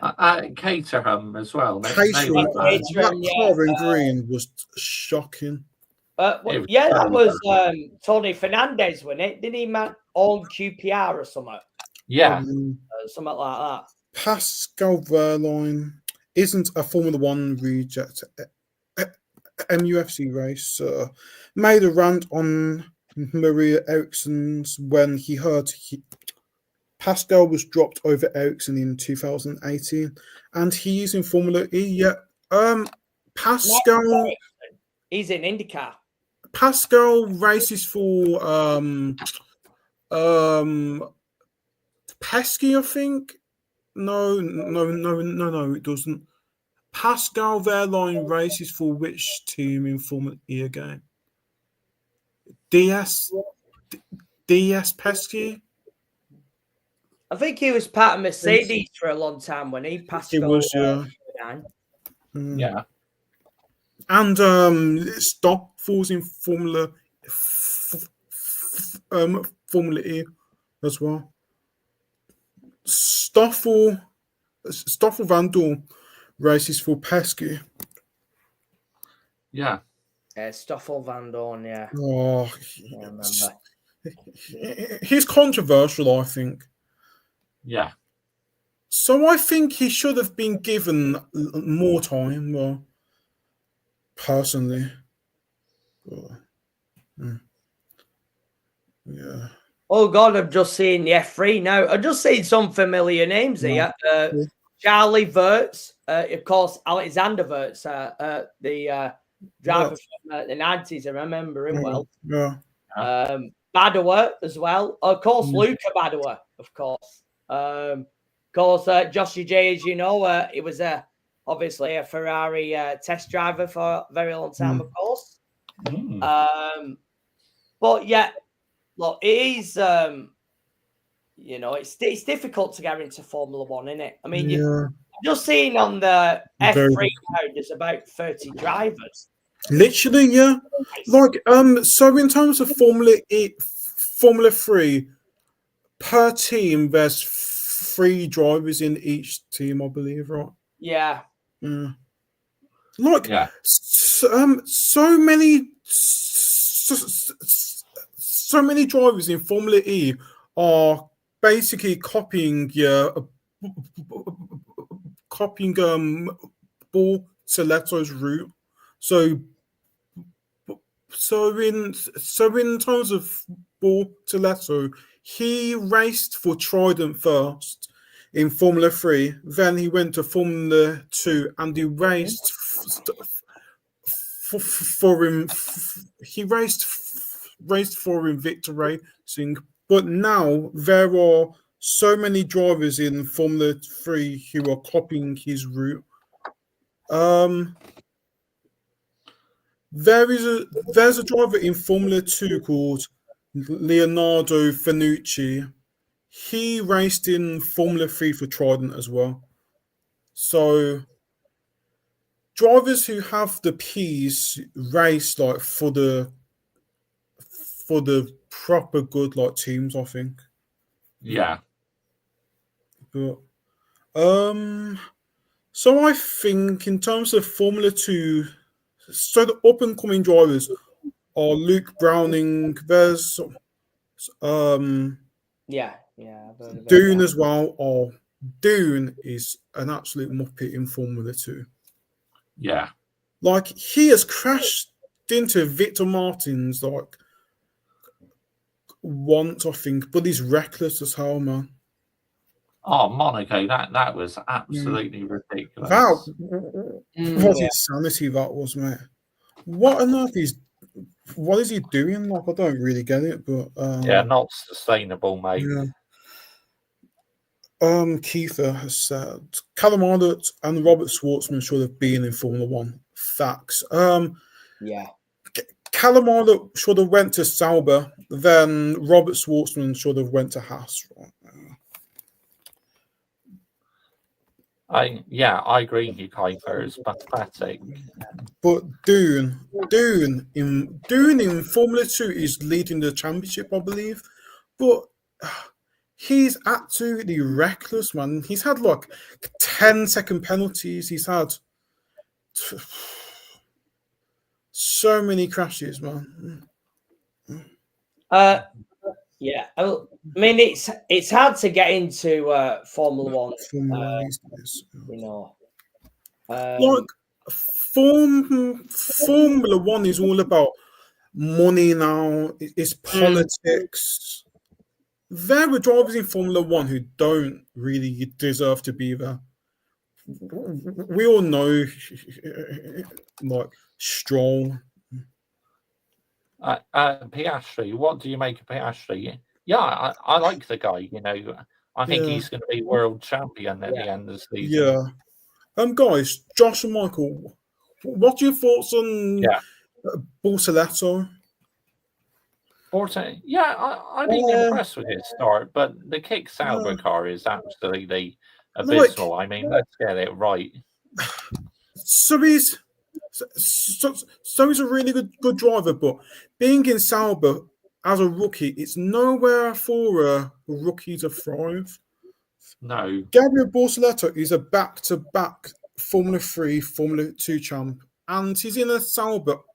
I know Hulkenberg's done well in the Sauber, but he's experienced.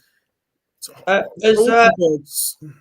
Bortoleto got a multi-year contract? So he's got 2 years. A 2-year contract. Yeah, I think he'll be all right for next season. What I've seen of it. Look, he's had some moments here and there. Yeah, he has. I think it's understandable, you know, given he's a rookie in that. But I think go on, Michael. There's going to be points, Kai, where I think he'll have great weekends. And I do think he'll get in the points. Yeah, absolutely. Yeah. Mm-hmm. So I think he won't last in Formula 1 purely because he's under the radar and the car's just nowhere. Plus, I don't think that he's gonna go into last. Like Gabriel has the same fate as like Zhou, like. Yeah, um, hopefully in 2026, like Audi's a really good car, but Yeah, Guan Yu, isn't he one of our reserve drivers now? Ferrari, I think Yes, he's one. yeah, he's yeah, yeah, I think he's a reserve for Ferrari.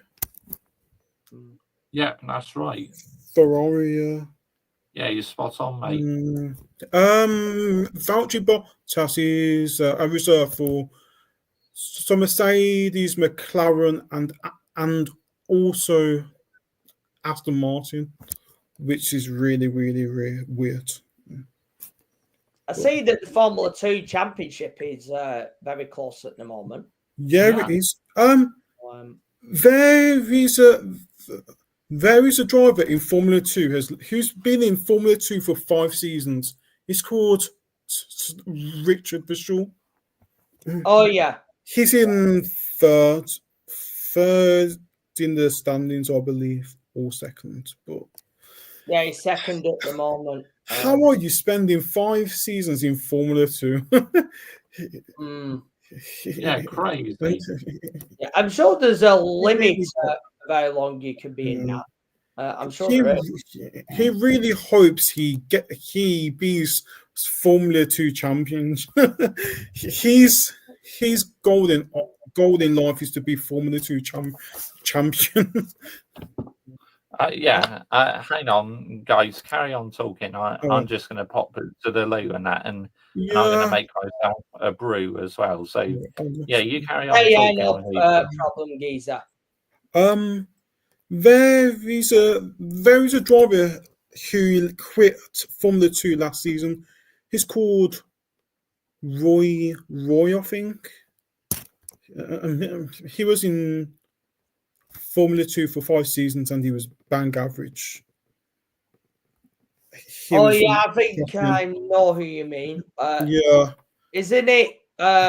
It's Roy Nissani, yeah. How the hell did he get an FP1? An FP1 because of the money, right? Yeah, I'm just looking at who was last year. So Paul Aaron was in third. Paul Aaron was in third, yeah. Was in fourth. Franco was in. There's Franco, Kimi, Ollie. Who else was in Formula 2 last season? Joshua Dirksen, Cam Shields. I see Colapinto as well. Yeah, Crawford as well. Crawford's in Formula 2.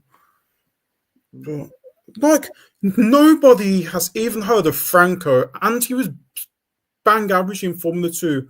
Once he got a drive for Williams, man.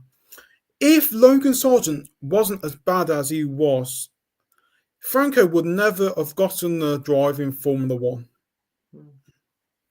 Yeah, I've noticed another one here. Dennis Hauger, of course.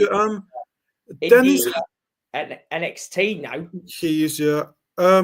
Dennis Hauger was a Red Bull Junior, but it was wank, wasn't he? But Dennis Hauger's in the next, and he's recently won a race too. Yeah. So. Yeah, I did, yeah.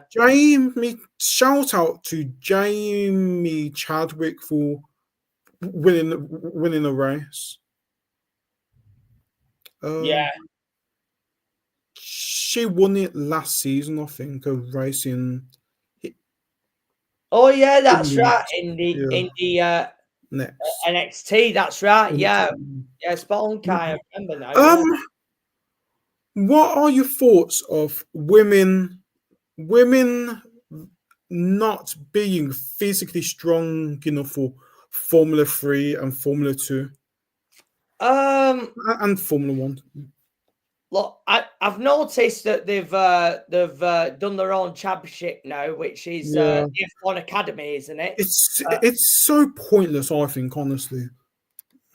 Yeah. Look, obviously, I think in terms of Formula One, it's something that they've. I mean, I think they've been down the route of it in the past, but I don't think it's. W Series won it. I think they're more relaxed about that in the US. I mean, I remember there was a few female drivers in Indy cars. Yes. Danica Patrick won a race. I mean, It's Tatiana Calderone, I think it was. Who else? There is a Tatiana Calderone or something like that. She was in Formula 2 for a season, for 2 seasons, I think. And in Formula 3, there's a female driver who was in Formula 3 for a good few seasons called Sophia Flourish as well. So I think that women are physically able, but in terms of the women talent pool, it's very, very low. Yeah, it is. It is very small. I reckon. I know, I know the new women's series is promoting females, but if they want an equal playing field, they need to be racing in the same categories as like men are, like Formula 4, Frecker to Formula 3, Formula 2. I think there's some drivers that are in that F1 academy. They are supported by junior teams, F1 teams. I mean, some of them are. Like some drivers in F1 academy, like Dorian Pin, Abby Pulling, have raced in Frecker, like for like 3 to 5 like races, but it's but I don't really know. It's just not. Yeah, so it's kind of a bit tricky to tell, purely because if women are serious about getting to Formula 1, they really need to be doing the same as the men, right? Yeah, I think if I can look in terms of last year, there was only 7 rounds.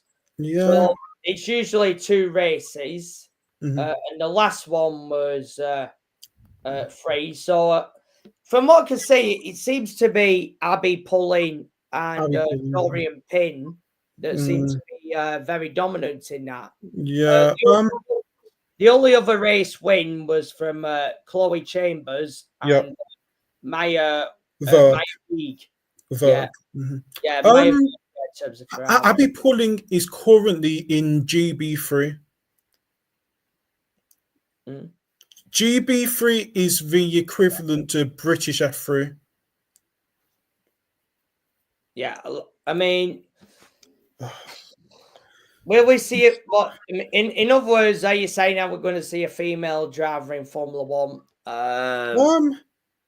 I mean, yes. So I think so. So I've been watching out for a karting star who's a Mercedes-backed junior. She has been backed since 2017. She is currently 15 and she's won a couple of karting championships and absolutely dominated it. Yeah. So her name is Luna Fluxer. She's really good. But yeah, do I think that there will be a female in Formula 1 anytime soon? Probably not, but give it 5 to 10 years, possibly. Yeah, I think so as well. I think IndyCar is more open to female drivers. Yeah, I've seen over the years. I don't. Go on, mate. Yeah, I don't think Formula 1 is in that position at the moment. I think if, let's say, the teams might push up to, let's say, 3 drivers, and then you never know. But I don't see it as of yet. It doesn't mean it won't be never. Yeah. What happens if a female comes through Formula 3 and Formula 2, wins them both, right? Then what happens then?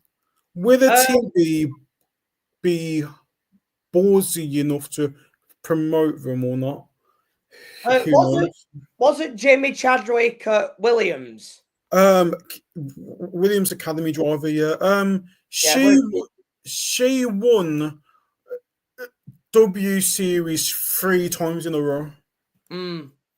Absolutely smoked them all. Yeah, she had some practice sessions with Williams, didn't she? Really? And from what I remember, she did all right. An FP1? Yeah, I think it will be FP1. Oh, okay. Let me have a look. It should be up on here. So the current female who's driven a Formula 1 car is called Jessica Hawkins. She drove Formula 1 car for Aston Martin. I think this was a year ago. Yeah. Who was the driver of the day by Joking B? Yeah, she became the second driver to join the Williams Driver Academy. And then she was, in 2021, she was a development driver. And then she remained there for a few years. Susie Wolf, she did an FP1 for Williams Racing, but it was in 2014 or something.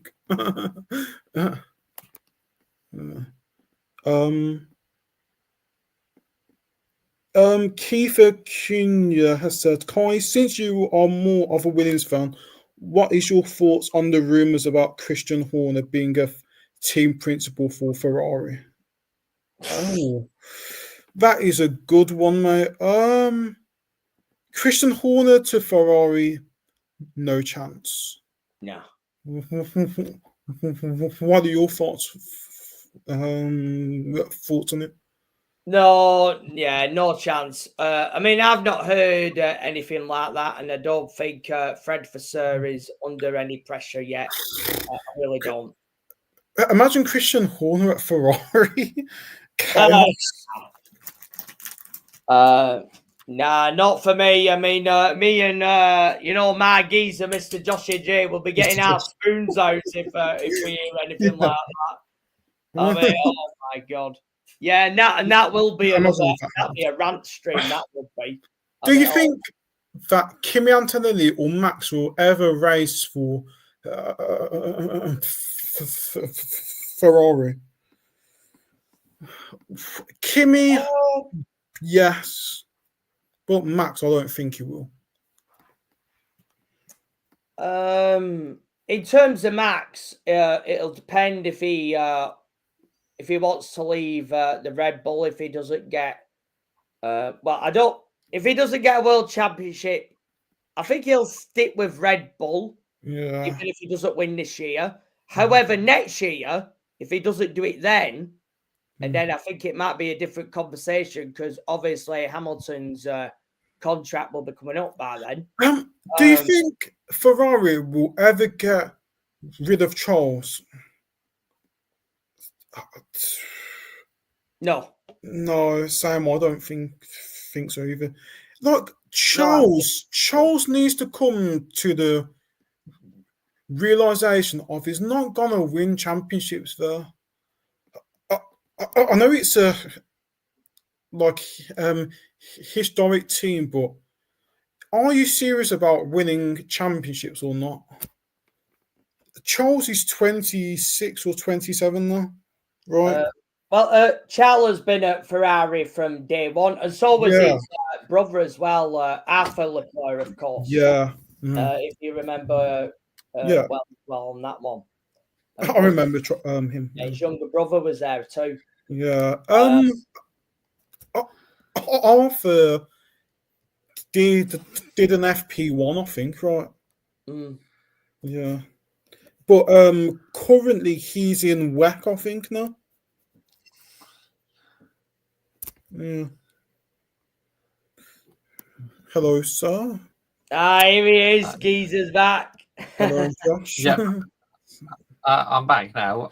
Yeah, this is a good comment from Joe Gimby. Who was your driver today? Mine was today is Nico Max Hulkenberg. Yeah, Nico yeah. as well. Mm. Do you think Verstappen title bid is over? Mathematically, no, but realistically, I think it'd be a lot of hard work for him. Because them McLarens look so quick.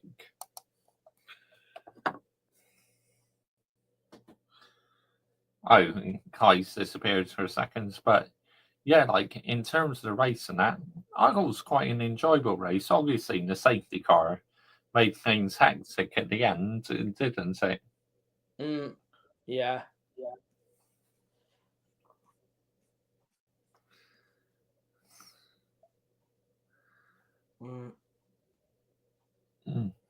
Oh, I see. It was Cal Kirkwood who won today. Then, right, okay. In Detroit, Alex Palou's done well, winning 5 out of the first 7 races in IndyCar. Yeah. But yeah, it's he's got a 90-point lead over Pato Award. Yeah. At the moment.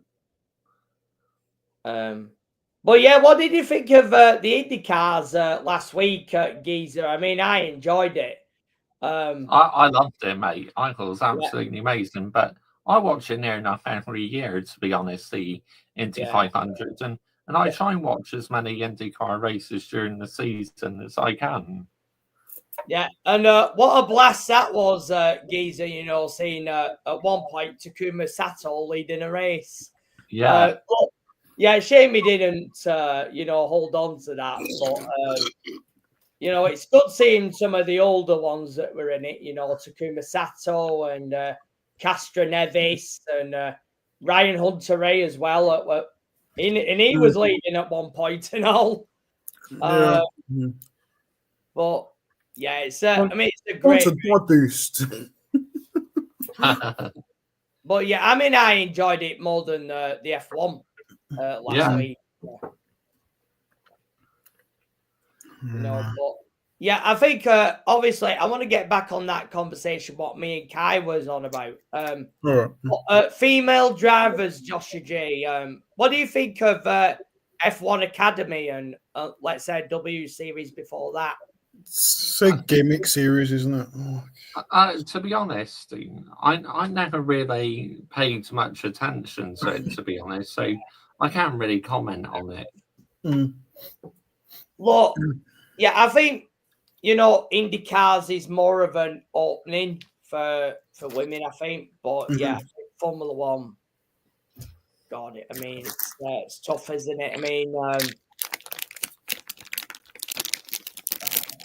I don't know if we'll ever see that, but it will be interesting, just let's say to put it to the test if they can, live up to, all these F1 drivers. I mean, it would have been interesting if Danica Patrick had been in it. No, that would have been interesting. Every time I hear her on commentary, oh my God. Oh, yeah. She waffles on, man. Talking absolute shite. She does, yeah. I agree. Yeah, but I think most of them are all right. I mean, don't get me wrong. I mean, I prefer all the old ones. Murray Walker and obviously no Martin Brundle today. I'm not sure why he was not there.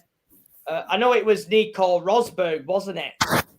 Commentary today. But yeah, what do you think of Sky's commentary compared to C4's? To be honest, I mean, I love Martin Brundle. He's my favourite, right? Croft is annoying. But sometimes Martin Brundle he does take 1 or 2 races off a year sometimes, so that explains why Rosberg was in the commentary box today. Because sometimes he does have commitments at Silverstone because he does this sort of role as Silverstone as well. Yeah, I mean, for me, it'll always be Murray Walker for me because Yeah, you know, Murray's voice is iconic. I mean, come on.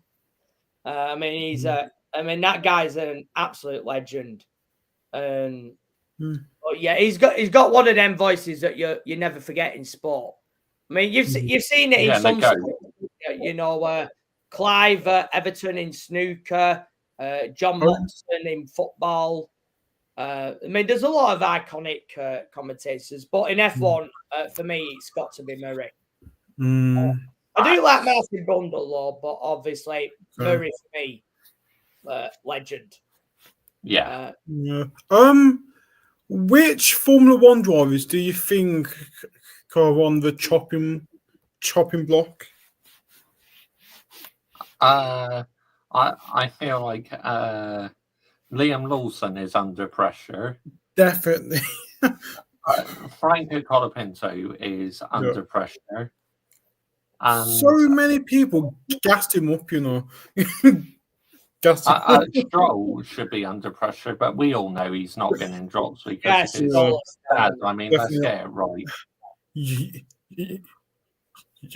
For me, under pressure at the moment, Colapinto, agree with that. Liam Lawson, I don't think so, not yet. I think he's all right where he is at this moment in time. It depends who comes through in F2, I guess. I know exactly who's coming through. There is a Formula 2 driver who's turning 18 in a few months and he's really good. Yeah. Oh, yeah. He is destined to be in Formula 1. So I probably would say Yuki Tsunoda is under pressure, but I think he will be in that car for the rest of the year. Yeah. And obviously, he's moving to Aston Martin anyway. Yeah. Yuki being P20 is unacceptable. Oh, no, it's just nowhere near sustainable, guys. I know Lawson got 20th, but he had no experience, like really, virtually no experience. But I think it's more Archive. It's more car, mate. Yeah, probably. They're all focused on Max. Literally, mate. Putting all the best stuff on Max's car. And in terms of the car, it's fuck it, basically. Red Bull didn't even want Carlos Sainz. Plus, so I know why. Carlos Sainz would have challenged Max. Red Bull don't want anyone challenging Max. Thanks, yep. Of course, Carlos Sainz was at Toro Rosso with Max back at day. Yeah. As well. Oh, Brendan Hartley. This guy was ass, honestly. Brendan. Oh, yeah, that's the other New Zealander, wasn't it? And Jolyon Palmer was nowhere.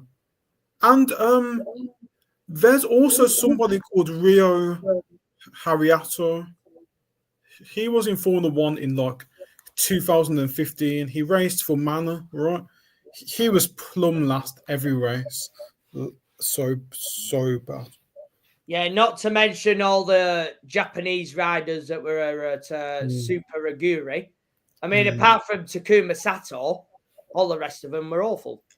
Do you think that Tao Porcher should be in Formula 1?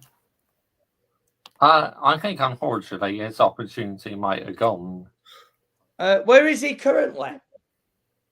Uh, I think he's racing in another motorsport, like maybe.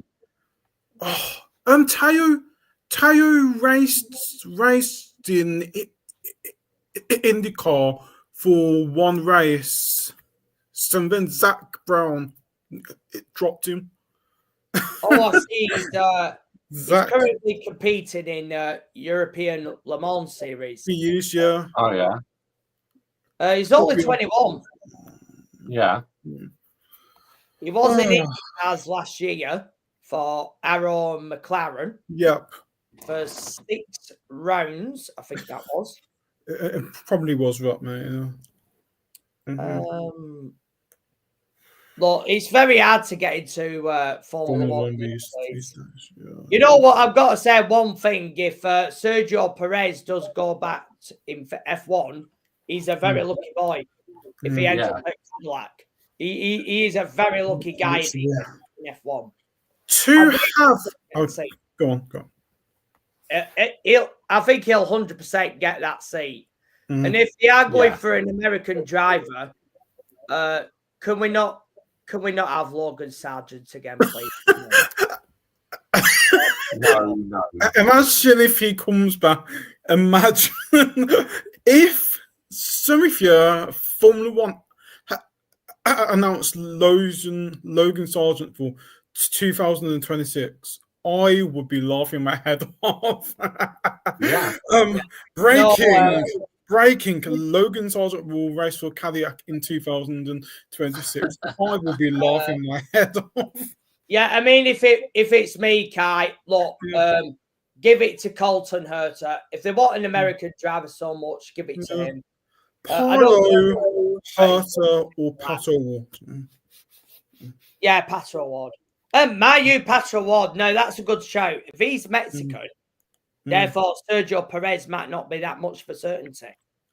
If that's the case. Oh, yes. Pato Ward actually raced in Formula One, but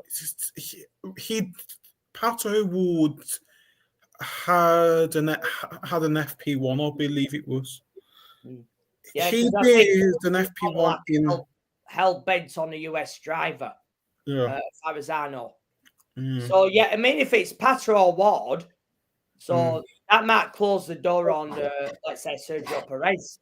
Actually, if that's the case. So I do think that Cadillac will put an experienced driver on the grid. That is one thing I think will definitely happen. But I'm just curious of the second seat, who it will go to. Could it be Bottas or Zhou? You never know. That's a good point, Kai. Yeah, you never know, mate. Guan Yu Zhou. The Chinese money, so yeah, there is the Chinese money factor, but it depends. Could we see back on the grid Nikita Mazepin? He won't be allowed to it won't be allowed anyway, Kai. Oh yeah. He's Russian, isn't he? So and obviously there was an agreement initially that he was willing to race without the Russian flag being present on, let's say if he ever reached a podium or anything like that, or on the side of his name and all that stuff. But yeah, and that is crazy, isn't it? Because Haas were well bent on keeping him, and yet they were too quick to get rid of Mick Schumacher. Gunter was so keen of firing Mazepin. So keen. Oh God. Michael Schumacher or Lewis Hamilton. Well, I absolutely love the door both, but obviously Schumacher was the very first F1 driver I was supporting. So yeah, Schumacher. Come to think of it, Schumacher could have won a lot more titles with Benton. Yeah, he could have won. I think he could have won 10 World Championships. Kai, look, he could have won in '97. And we all know what happened in terms of that. Obviously, Jerez and Jack Villeneuve. '98, he could have had 10 points in Spa, but obviously David Coulthard, and then the incident, and obviously that lost the race for Michael, unfortunately. And oh, I was pissed off at that day, and I was only 10 years old at the time. Yeah. And that took me a while to bloody get over, by the way. And then 99, he should have won the title. If it hadn't have, had that crash at Silverstone. If he had that, he would have won the championship. No doubt about it. Kiefer says, Kai, since you are the only one I didn't ask, who do you think is the number one GOAT when it comes to drivers in Formula One? So are you talking about the current drivers on the grid or just of all time? If it's all time, it's definitely Michael. Well, if it's currently it's Max, possibly. It depends if it means all time or current. Yeah. I still see Man United have got PR then. Oh God, I am fed up of the team. Absolutely useless, rubbish players. Oh, they're so jarring. Bang out. Yeah. Oh yeah, I heard that Cunha was official. Yeah. Earlier today. Yeah. I mean, look, Cunha better not flop. It's the start maybe fixing the problem, so it's not going to resolve all our problems because we are in the shit. Yeah. Welcome to Manchester United. We are so bad. How are we finishing 15th in the table? And that's disgraceful. Yeah. Like I said, I'm not letting it go, mate. This is unforgivable. Same, I'm not either, mate. Kai, you said Max is the number one best current driver. I thought you would say Hamilton. No. One of the main reasons why I say Max is because he's been so dominant over his 4 championships. He won like 21 out of 24 races in a season, I think, or something like that. That is one of the main reasons why I say that Max is currently like number one. I mean, in 2023, there's only one race Red Bull didn't win was Singapore. Yeah. Like and Hamilton's great, like obviously, but what Max did in that season was so good. Yeah. And guys, do you ever think that Max will equal Lewis's championships? I mean, if he's still on the sword, then yes, I have no doubt about it. If he's still in the sport,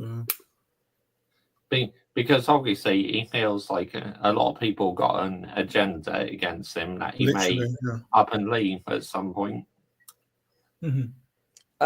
Obviously, that'll depend if he, wins championships at Red Bull. But if he doesn't win it next season, and then obviously Hamilton's contract is up at Ferrari, and then maybe Max will make that move. Maybe, yeah. Maybe, potentially.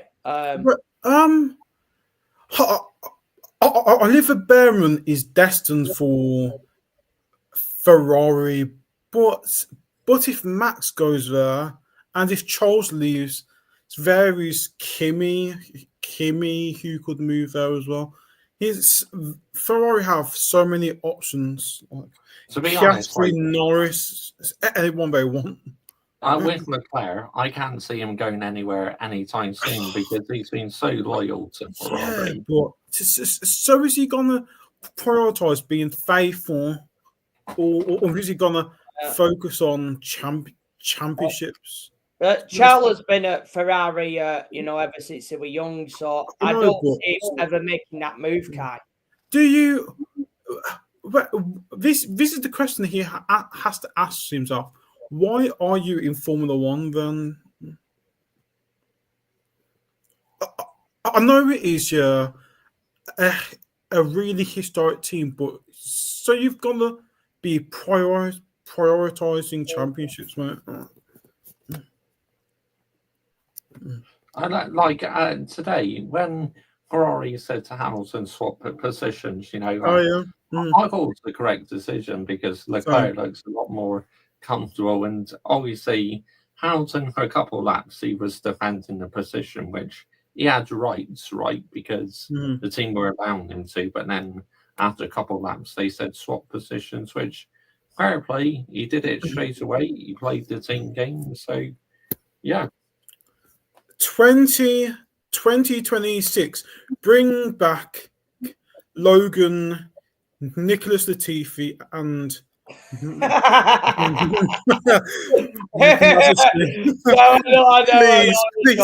That would be so funny. So imagine, yeah, Cadillac with Logan Sargent and Mazepin.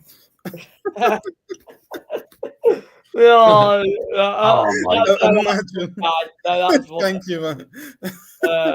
That Cadillac would be a banter team, finishing P19 and P20 everywhere. Yeah.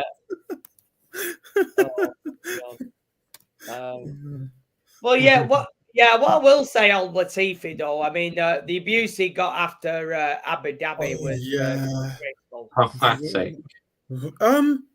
He is currently studying law, I think. Is he? I might be wrong. Yeah.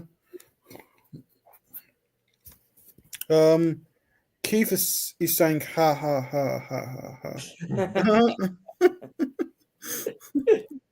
Logan Sargent got promoted to Formula one season too early. But he was whack anyway, so yeah. Formula One is a sink or swim. Yeah. There are drivers who got a second chance who are lucky to be getting second chances. So Esteban Ocon, there's Albon, there's K-Mag, there's Hulk. But it is very rare to leave Formula One and then to come back. It's very rare. Yeah. God, yeah. I remember some of these. Oh God, Anthony Davidson. Yeah, of course he's on the commentary now, isn't he? Yeah. Yeah, Sakon Yamamoto. Yeah, I remember. I think he was at Williams. Here on my multi-service rights, right? Ferrari need to start from scratch.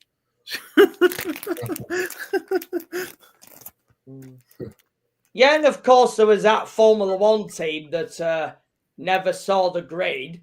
And I do remember one of the drivers who was confirmed. Was it Jose Maria Lopez or something? Yeah. Yeah, that was an American Formula One team that never saw the light of day. I remember that. God, those were the days. Look, I mean, it's hard for, I think a new Formula One team to get in the sport now because of the cost and the money. There's all them factors, isn't there? Yeah.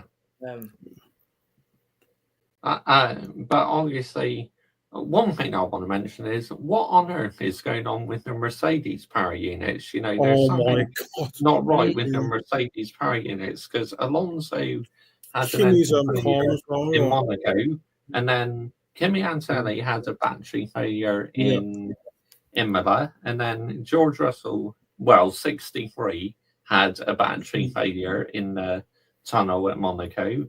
And now Kimi Antonelli's power unit shut down in this Grand Prix. I mean, what's going on? Mercedes are usually mega reliable. Literally, mate. Shocking.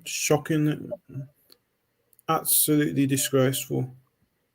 Toto Wolff must be thinking, what is happening here? Mercedes actually had a good start to the season, but these last 3 races have been an absolute disaster for them. Yeah. Yeah,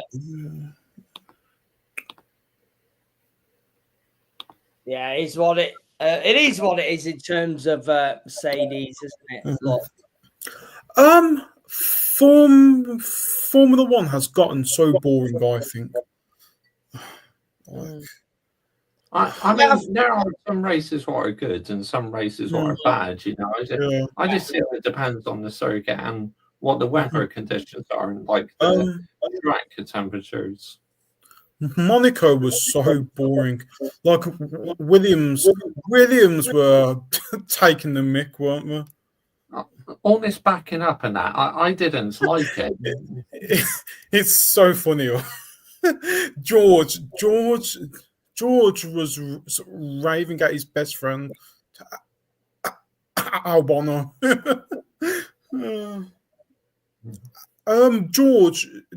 Georgia posted a photo of him and Albon in a restaurant, and oh yeah, it's Albon all paid, out. right, It's all out.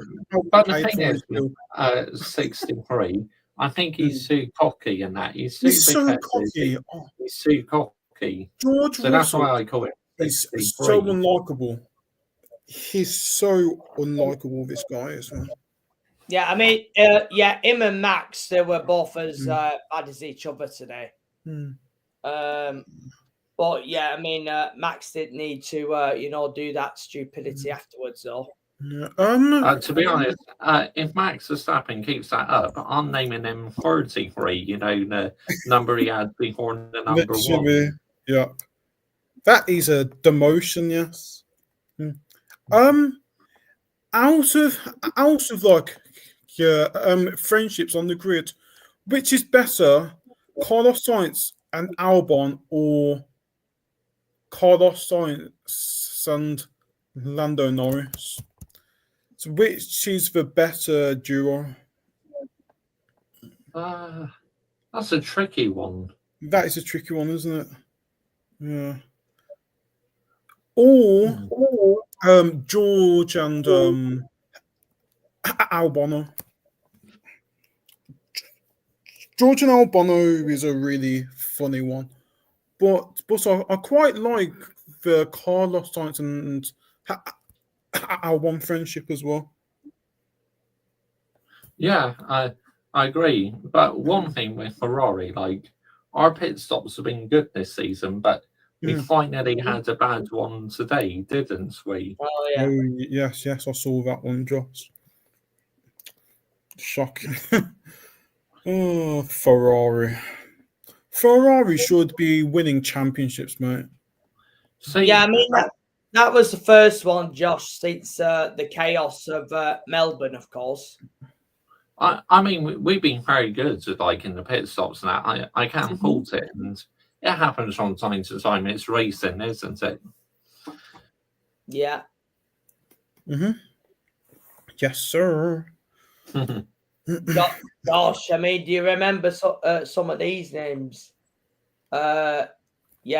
Oh yeah, Bruno Senna. Yeah, of course. Yeah. Yeah, Karun Chandok was in F1 and all, wasn't he? Yeah, of course. Karun, oh yeah. Yeah, Narain Kartikeyan, of course, he was before him, of course. Yeah, crazy. Yeah, I'm just looking at this is HRT. Of course, they were all for a few years. They had about 8 drivers in their seats in 3 seasons. Daniel Ricciardo. Obviously, Daniel Ricciardo has been a bit of a mainstay. Viatoriano Liuzzi. Yeah, of course, he were in it for a while. And so was as well, right? Pedro De La Rosa. Yeah, Sakon Yamamoto. Bloody hell, he was in this team and all. Bloody hell, he got everywhere, this geezer, didn't he? 2006 to 2010. Blimey, how did he keep getting drives? Wasn't that great, was he? Let me have a look. in terms of his results. Oh yeah. interesting. Yeah. 21 races. Formula One. Let me have a look. No, he didn't get any points. And yet he was in F1 for what? 3 seasons and a bit? Blimey. It does make you wonder how some of these have, get drives. I mean, around about that time, there was a thing called paid drivers. Paid drivers. Like, let's be totally realistic. To be able to get any chance in Formula One, you need to be buying a team, and then you can place like one of your sons in the team. Yeah, but there was a lot of slow drivers in F1 when I got into it. I mean, I remember Tarso Marquez. I remember Ricardo Rosset as well. I mean, there was quite a lot back then as well. But of course, in them days, there was 107% rule back then. So you had to qualify to be in the race. Because if you didn't qualify, you don't take part in the race. That's how it was in those days. But yeah, if you're slow, you don't get in. Yeah. But yeah, I mean, of course, they've relaxed that since then, haven't they? Yeah. But yeah, I mean, But yeah, look, in terms of the race itself, look, it was much better than Monaco. I mean, fact. Yeah. So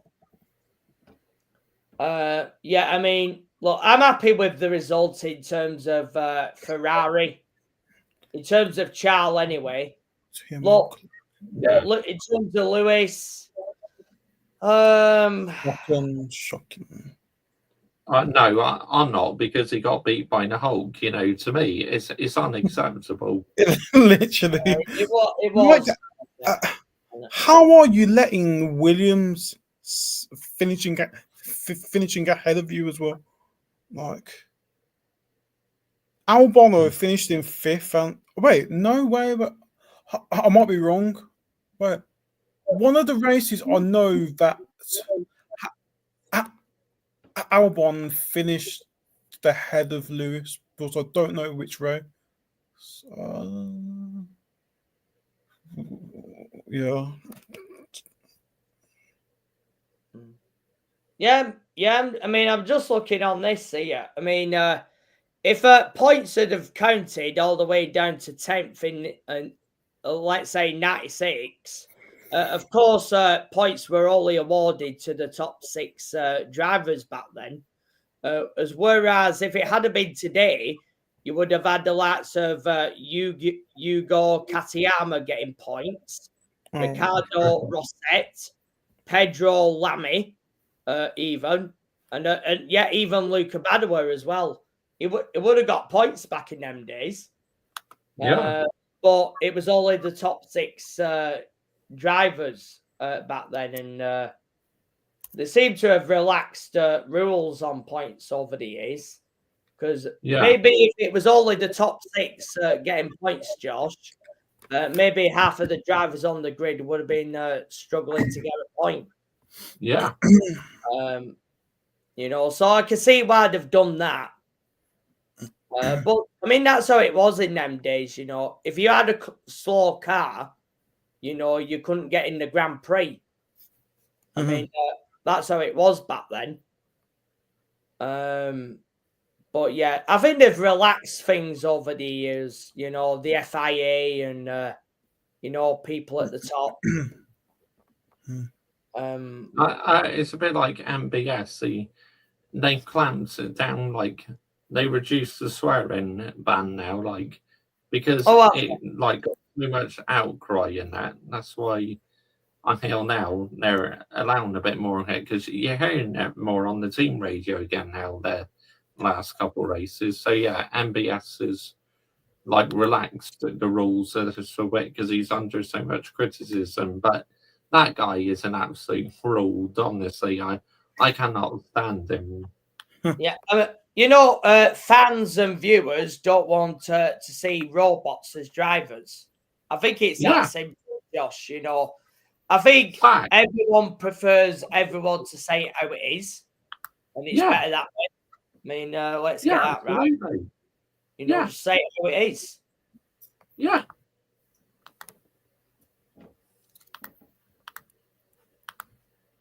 But yeah, that's where I stand on it, Geezer. Mm-hmm. Yeah, I mean, there's too much of it these days, people being robots and that. And, just say it how it is for once. Because it's better that way, It's that whole thing, innit? Just let it out. I mean, let's say in your case, Josh, let's say if you got told trust the process and all that crap, I mean, you wouldn't be, brave enough to get your wooden spoon out and doing all this with, Ratcliffe like you did the other night, when you had 2 spoons out for him, didn't you? Oh. Manchester United are a complete man. This football club, man. Oh. You know what? I can understand it. Switch off from the summer, Literally. and then come back early August, and then let's see where we're all are with it. And I've kind of took that approach. Like I said to you, Josh, earlier on, because I'm not muted Man United women though. I'm happy to carry on following them. No, yeah. I mean, I'll be doing the same in terms of Chelsea women, if there's any news in that. And then obviously I'll report on it. All the women's team. Chelsea women. I'm actually convinced that Sam Kerr would do a better job as a striker than Hoyland. Seriously. Literally, seriously. Yeah, I mean, Rasmus Højlund is your guy, isn't he? He's so. People keep on saying his age, but it isn't an excuse. Look at 17-year-old. You know what, Kai? I can't believe you lost to them. Oh my God! Cheeto scored twice, and Højlund couldn't even score. An absolute disgrace. I would be starting Obi Cheeto every single game, not Højlund. Yeah, I can't believe you lost to them bottle jobs. Literally, like that team prior to playing us have never played a game together in their lives. Both of them, most of that team are freaking working as freaking. And have you heard all that today, Kai? That they could be sacking Ange. Oh yes, I saw that as well. Yeah, I heard it. What do you think about that? Because obviously they won the Europa League, but they finished 17th in the Premier League. I mean, should Spurs really be finished in 17th? It's Champions League. Imagine finishing 17th and getting Champions League. Living the life. Bosh, big up to you, Adam Partridge. 17th in the table and still getting Champions League. Mental. Yeah, look, in their case, it doesn't matter if it's Ange or whether it's someone else. They will always be Spurs. Spurs should hire what's his name? The former Southgate. Spurs should hire. Spurs should hire the former German German coach. So he's called Low. I think he's called Low, isn't he? Like What, Joachim Low? Joachim Low, yeah. Yeah. Joachim Low. I don't think he'll go there. Joachim Low. No. Imagine if that happened. I would be laughing, mate. Joachim. No, he's not going there. Joachim Low at Spurs. No, Oh, they that's should not get happening, Southgate. He's their guy. Southgate, oh, please do. Yes. Southgate is their guy. Gareth, please. So I really want Gareth Southgate to be in the Premier League. You know. Yeah, and let's see if everyone is still saying he's the greatest England manager ever. He's not, though. Because he bloody isn't. Yeah. He's blood. Why are people saying he's the best manager? Look at the team he had. Like. Yeah. But they say, oh, he's the best England manager. It's a whole lot of BS. Because we got to 2 finals, but did we win them? No, we fucking didn't. So what are we doing here? Listen, look at the team he had, and he couldn't even win. Bottled the Euro versus Italy. No, their greatest ever is Sir Alf Ramsey. And it's as simple as that. Well, yeah, of course, none of us were alive back then in terms of that one, but it is what it is, isn't it? Quiz question. Paul Robinson. PR. Yeah, it is. Paul Robinson, yeah. Yeah, he's ex-Leeds and Tottenham, I think, as well, isn't he?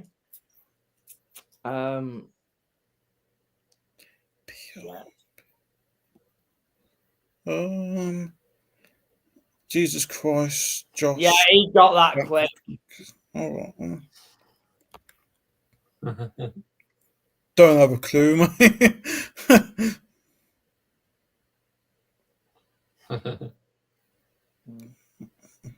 But yeah, I mean, the PR Premier League, what state it's in? I mean, literally, mate. So bad. Yeah. Absolutely jarring. Yeah. I mean, to all them Arsenal fans out there, I mean, you know, they got to keep listening to Egal. You know what? I hope they do keep listening to him because I don't want them to wake up. I really don't. Like, one thing I don't understand is why doesn't Arsenal have a striker? Yeah, I know. It absolutely puzzles me, mate. Like, well, they're looking at Sesko. Oh, fucking hell. Who's he like? Benjamin Sesko. Yeah, they should go in there. Yeah, go and get him, I'd say. As long as they leave Osimhen and Gyökeres, you know, in terms of my rather, especially in terms of Chelsea, that would be even better. Chelsea are the biggest club in the. Yeah, won every single European trophy, more or less. Yeah. Champions League. So many. Yeah, but I mean, I've muted that side of things because this ownership are about children every single bloody time. Clear like in. No. Absolutely. Absolutely. No.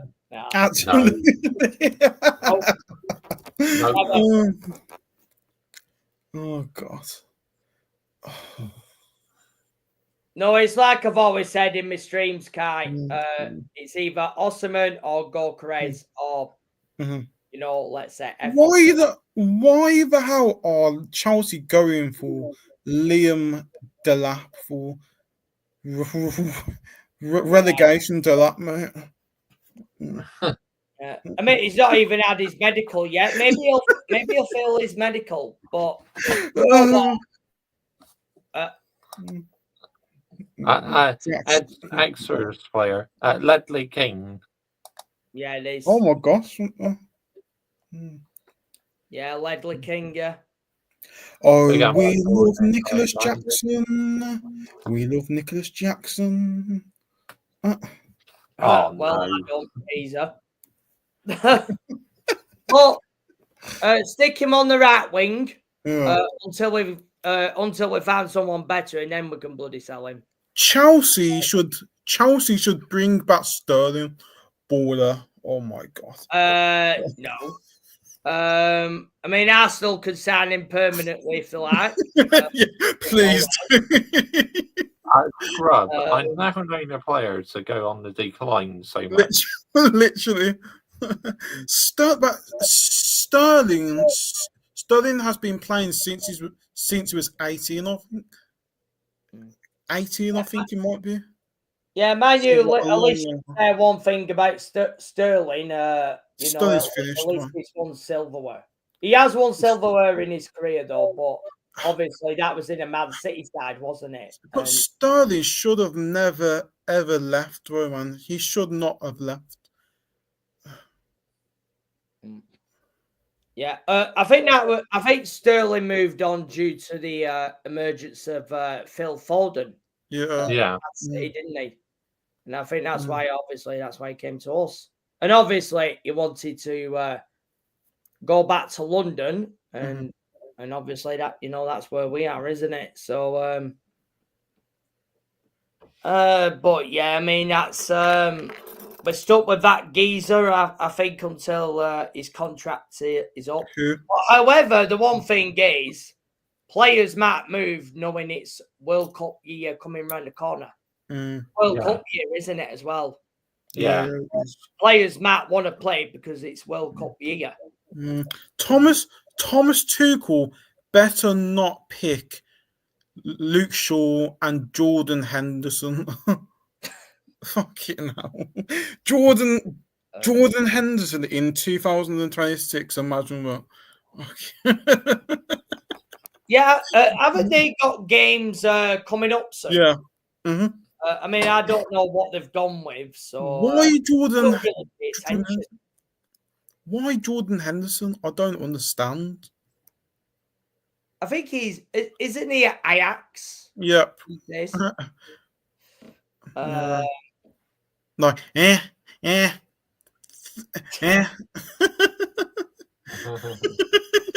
It's Ten Hag. Yes. Oh yeah, Fowler TV. Yeah, of course he's going to bring that back, and with Eric Ten Hag now at Leverkusen. Yeah, Ten Hag.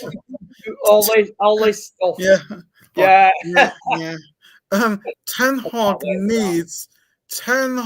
needs to bring all of his players, Anana, Anthony, all of them. Take him away, please. Yeah. Yeah. Oh no, keep them where they are. I always say. Absolutely not. Like, what? What is it? What is it with our players running with the ball into blind alleys?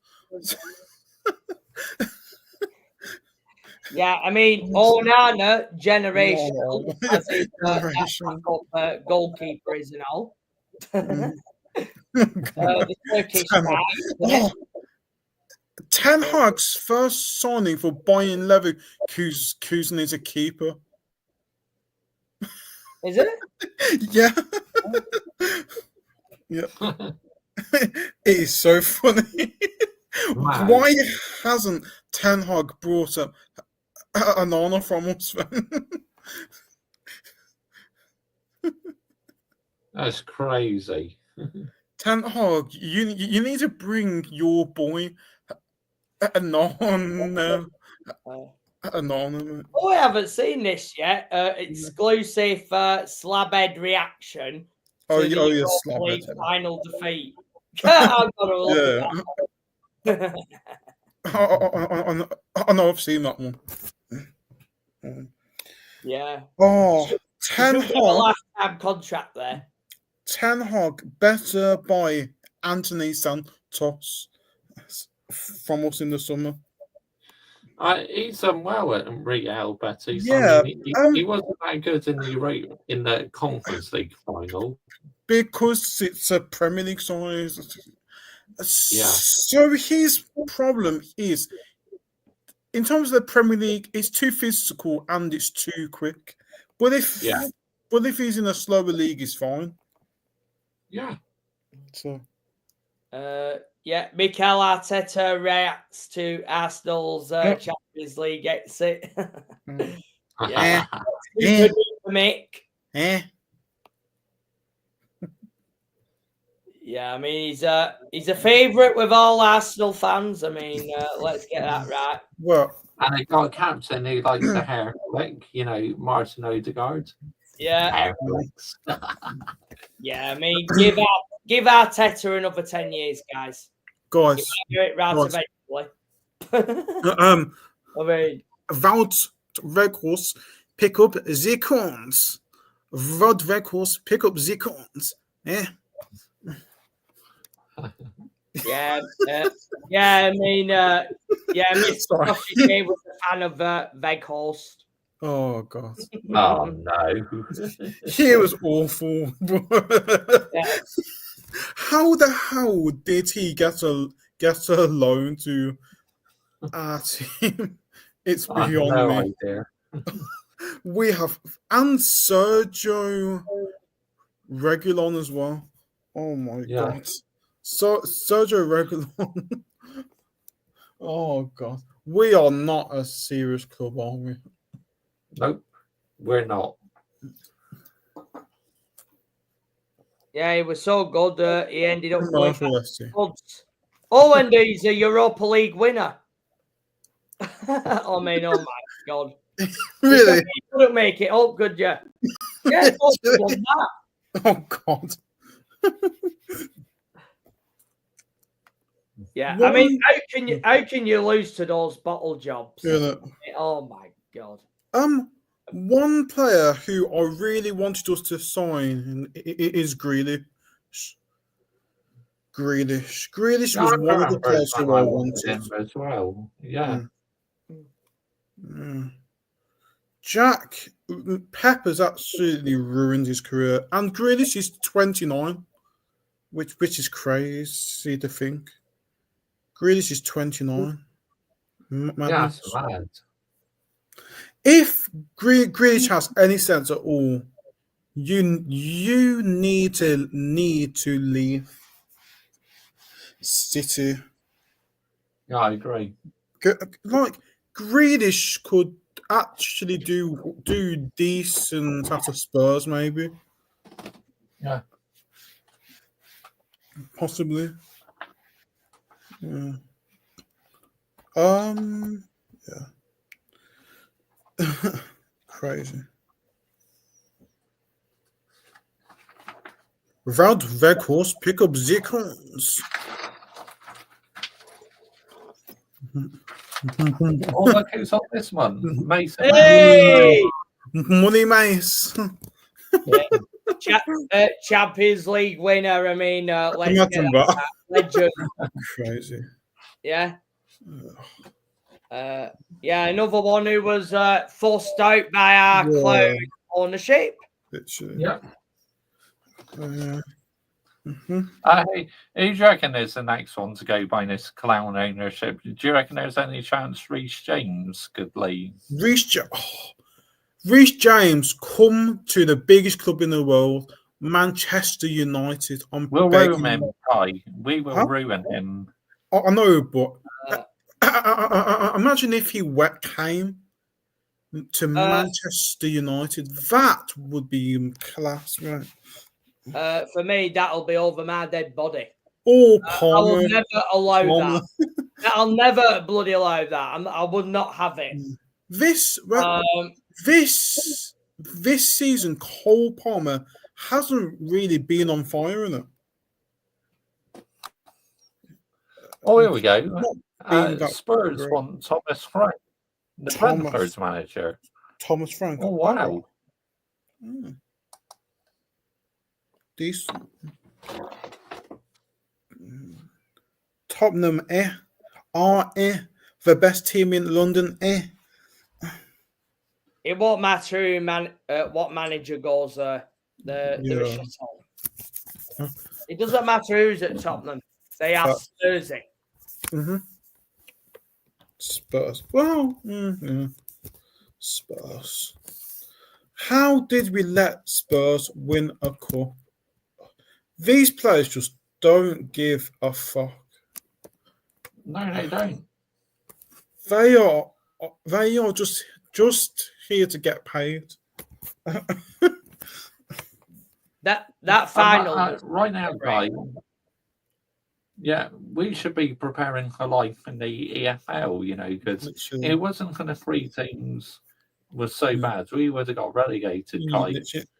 We've got no excuses for next season. Next season, we will be playing 1 game per week. There's no excuses. We should be getting Champions League. We'll be starting our Carabao Cup campaign in August. I mean, how embarrassing is that, starting it in August? We've got no excuses next season, mate, at all.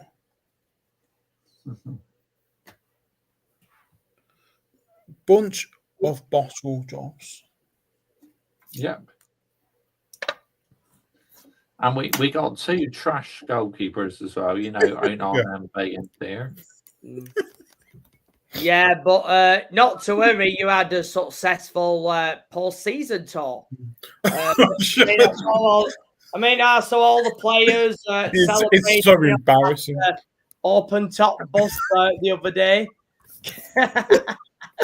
Imagine losing to Ice and All-Stars. Mate. I mean, what the fuck? What the fuck? Losing to during 1-0 down to Hong Kong. Hong Kong, oh my god. Hayden Cox just told me to get my wooden spoon out for that open bus tour. Yeah, wooden spoon for you. That's absolutely fucking pathetic after finishing 15th. But Liverpool though, mate. Oh, why the hell would somebody run over so many people on the road? It's Oh yeah, I remember Josh mentioned that on his stream. Yeah, I didn't know what had happened on the time at the time because I think someone mentioned it on one of my streams later on. I think it might have been Mob. Not sure. Yeah. But yeah, I only found out about what happened after because I don't really watch the news to be honest. Because Jesus Christ, news these days it's grim, isn't it? Yes, sir.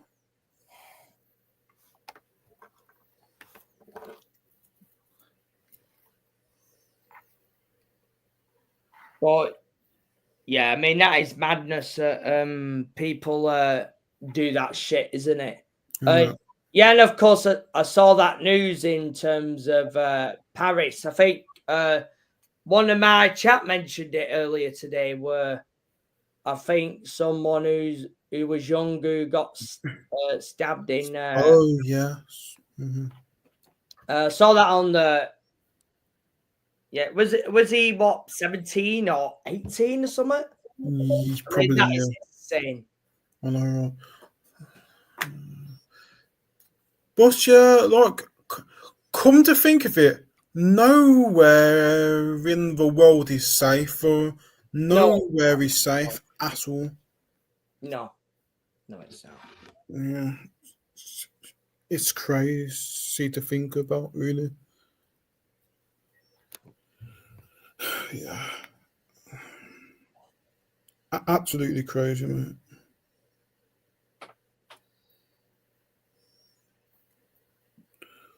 Lucky Singer says, can't wait for PSG versus Spurs. Ooh. Oh, that's going to be peak for Tottenham. PSG and Spurs. In the Super Cup, you know, Champions right. League Oh, winners okay. against Europa League winners. Spurs, man. Oh, Jesus. Well, Yeah, that's well, gonna be peak. that's one match we cannot miss. That's true. How are we not beating Spurs in the fucking final is beyond me. Mm. Yeah, it's a joke, mate. An absolute joke, yeah. That final was so bad as well. And Josh, what are your thoughts on Bruno either leaving or staying? To be honest, Kai, if we get offered a lot of money, I think he'll go, mate. Like, Bruno is holding the team up, I think, personally.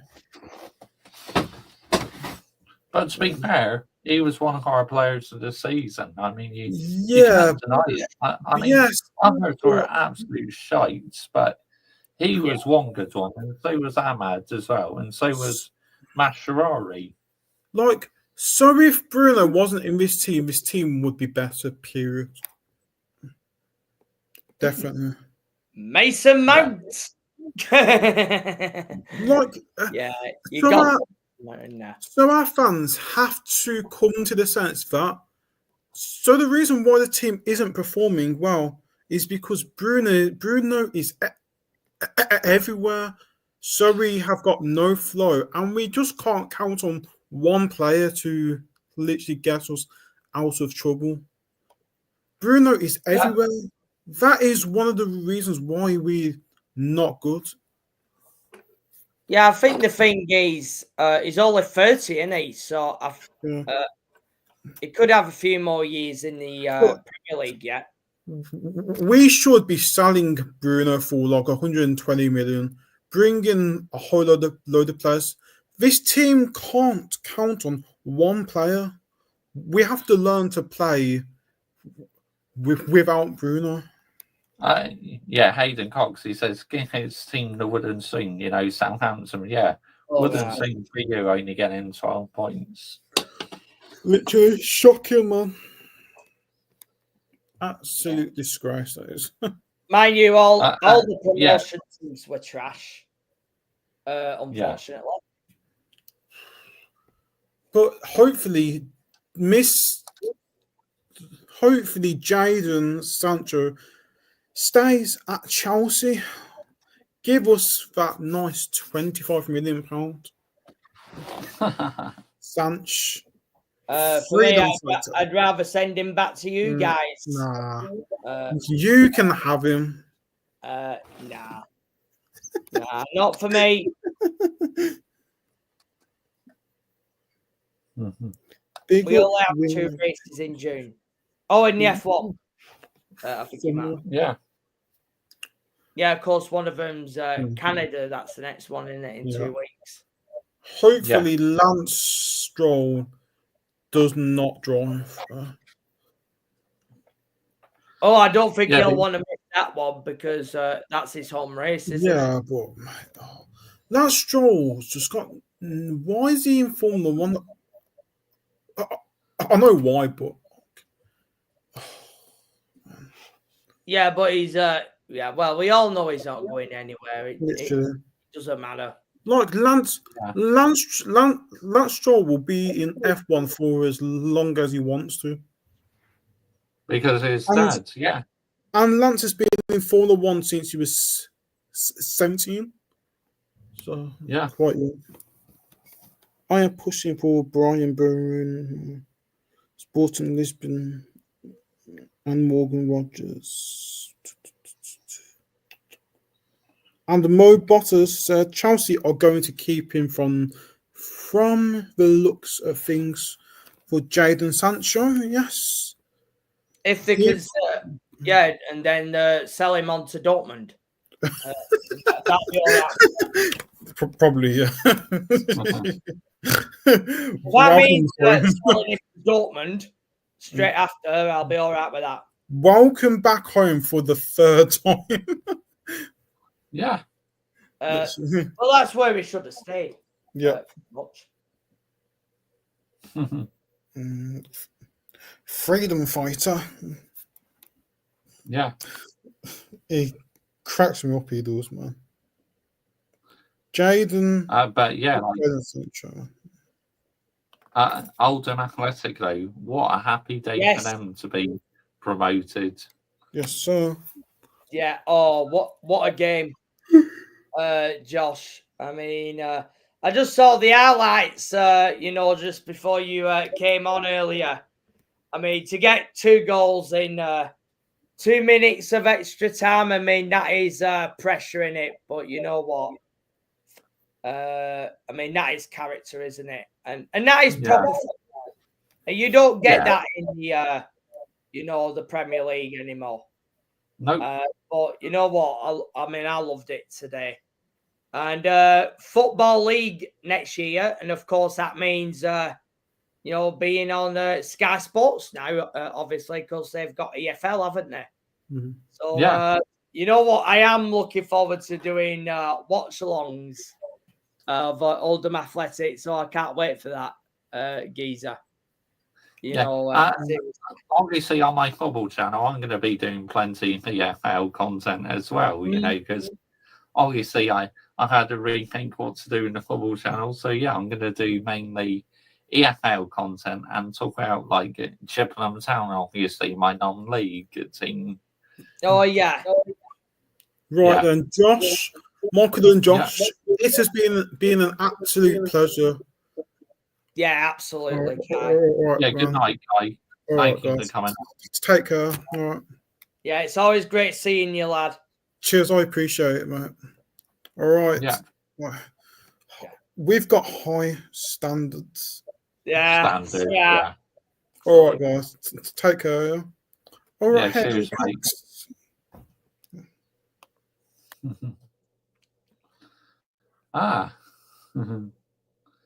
But yeah, I mean, God, I mean, that was someday, Geezer. Look, I know I didn't have it live, but watching it, let's say from Google and then BBC website. I mean, I just felt a part of it, nevertheless. But you know what? I mean, I can't wait to have them watch-alongs next season. I mean, that was incredible today. And 50,000 as well. It was a record turnout for a National League promotion playoff final as well. Yeah.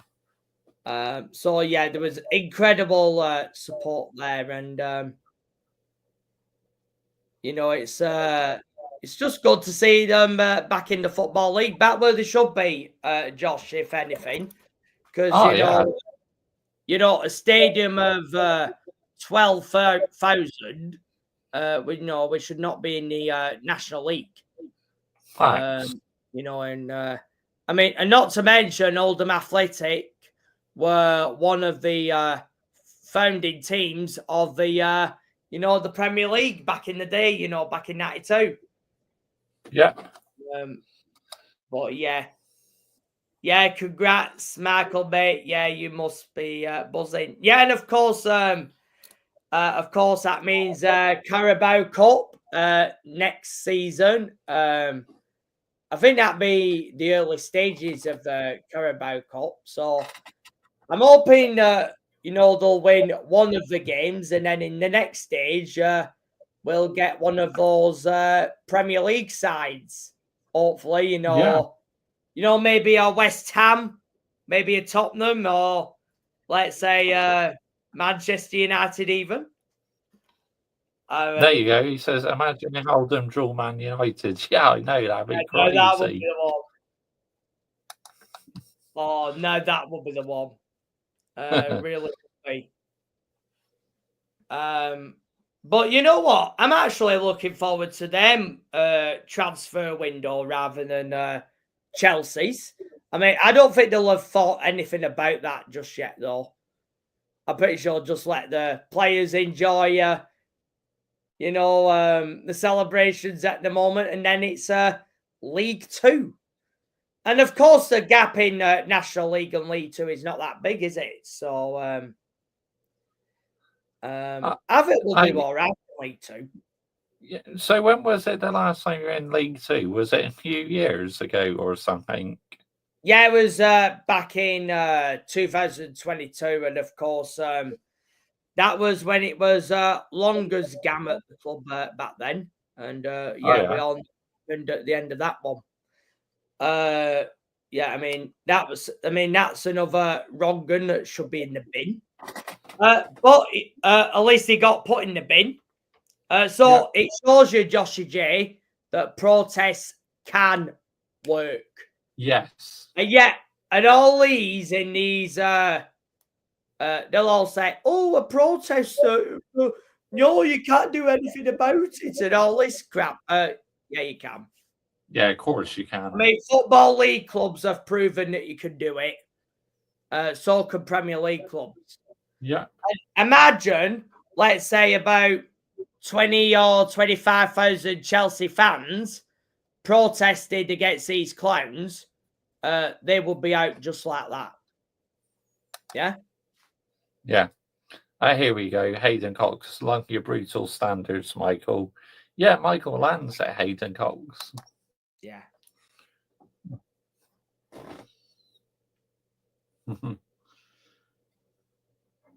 Yeah, of course, Man United fans are still protesting, aren't they? It's 1958, isn't it? Yeah, the 1958 group, yeah. Yeah, I mean, that's a little bit tougher because obviously it's the Glazers and, of course, they've added the Rat and Ineos now, haven't they, as well? Yeah. And obviously the Glazers were hoping that Ratcliffe was going to take all the heat. Yeah. That was their game. Of course it was. Obviously, I think for a lot of people, they still see it's the Glazers. Yeah. So that kind of hasn't worked.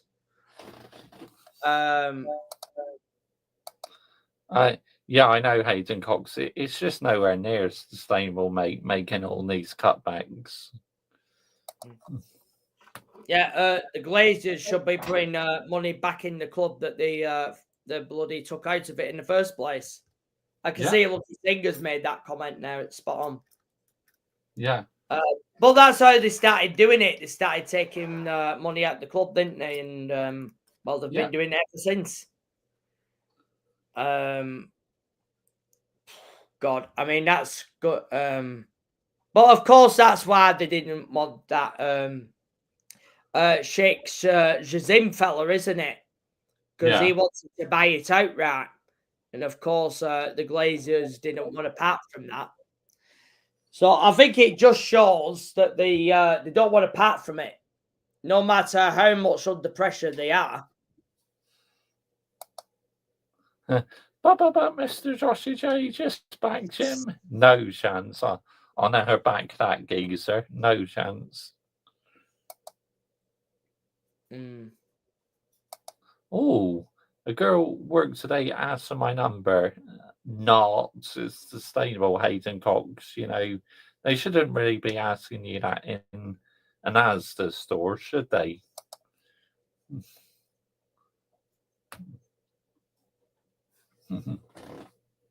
Yeah, but I mean, of course, listen to all content creators, which is not the best idea. You know, let's say Brent Goldfish. I mean, I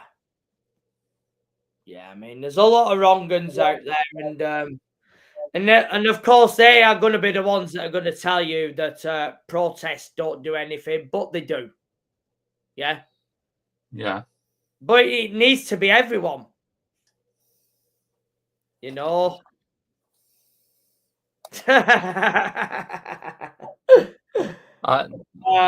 No, I take it you don't. No.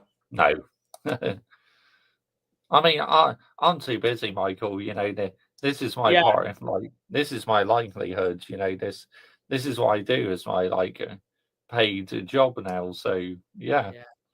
Yeah, and I've been doing this non-stop for the last few months now.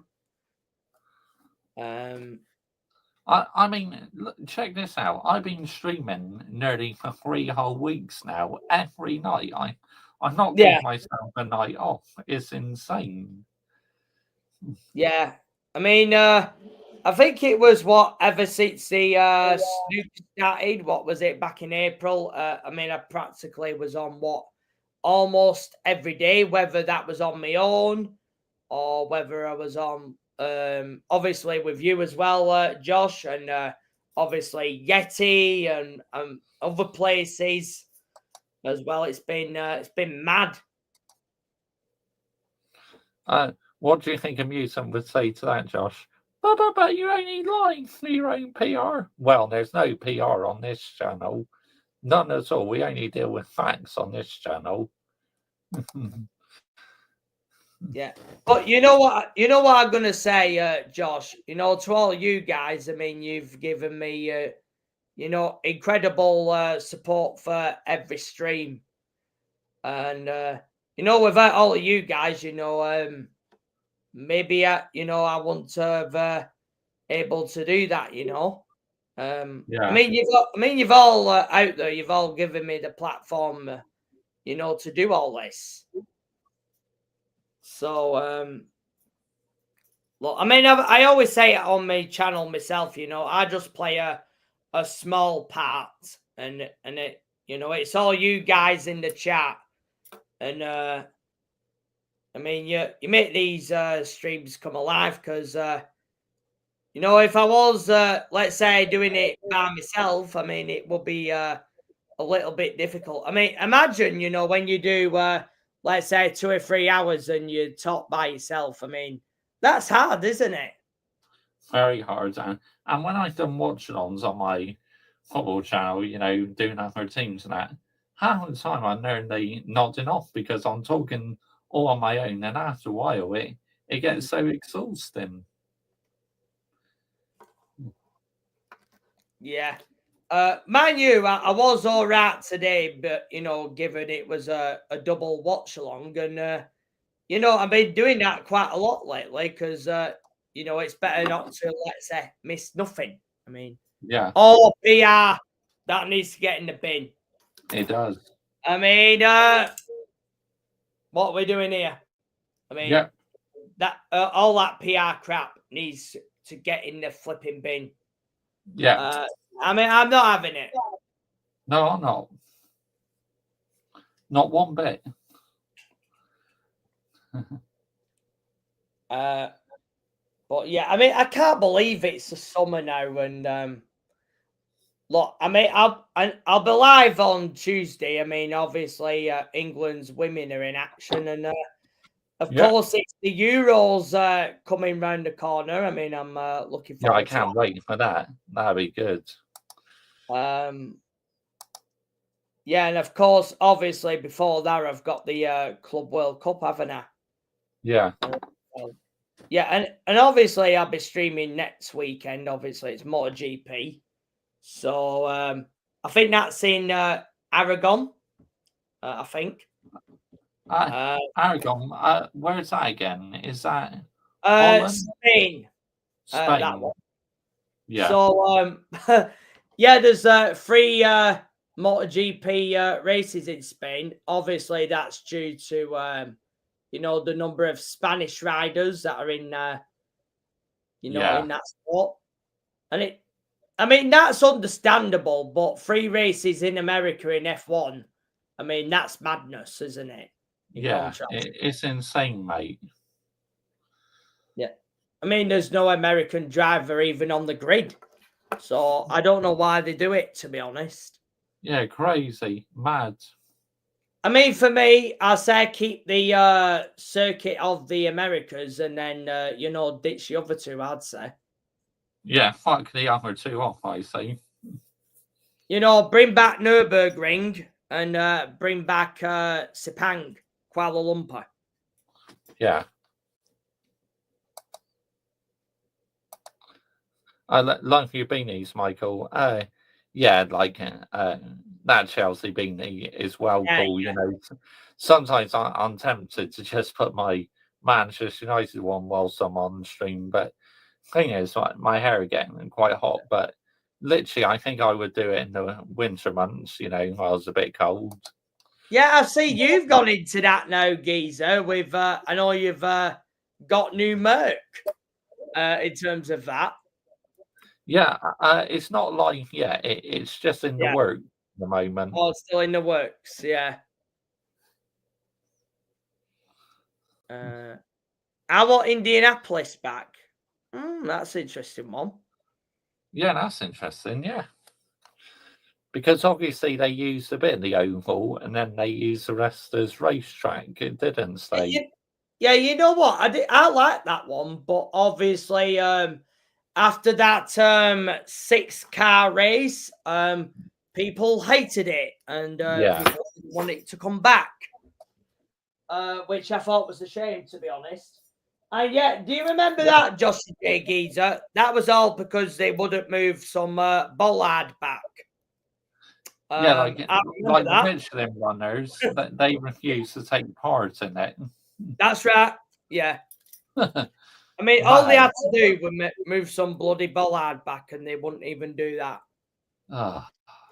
And well, obviously, when it was that race, the American crowds showed what they really thought about it, didn't they? Yeah.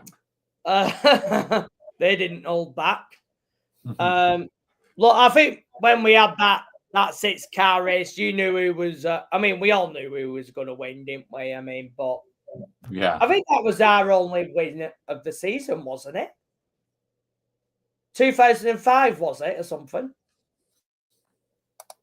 We did have a great car that. What do you think of Monaco doing? What do you think of doing Monaco in reverse to increase overtaking? I mean, I still don't think it will work because Monaco's so narrow, isn't it? I mean, they're on about moving one of the chicanes back to maybe increase the overtaking chances, but there's really not much you can do in Monaco, is there? I mean, let's get it right.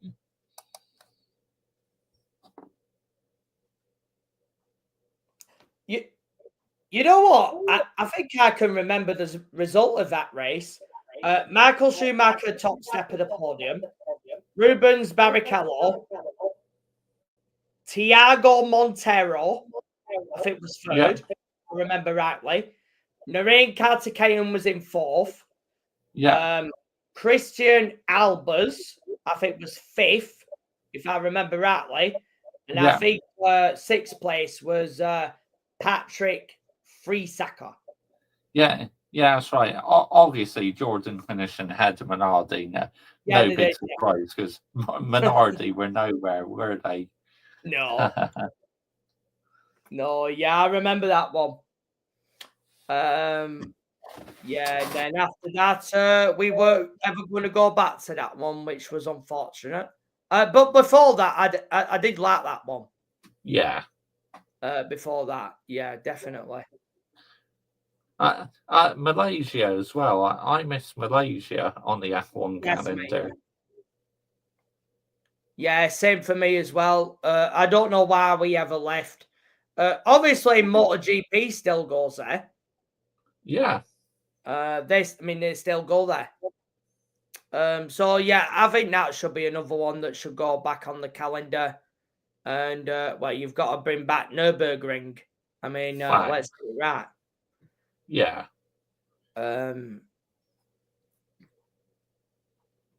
Mugello. Yeah, of course. Isn't that our test track in terms of Ferrari?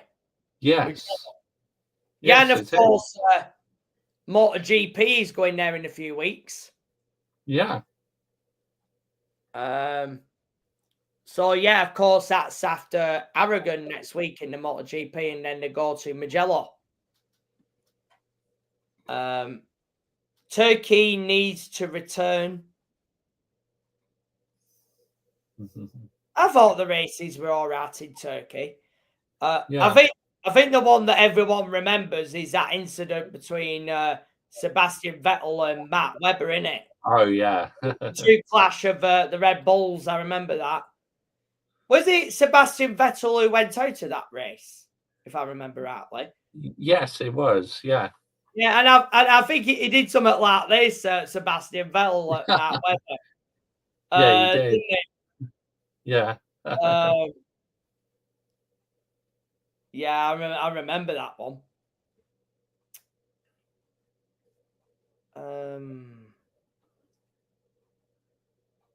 I know they had some other tracks in other places in the tens. I think they had one in India.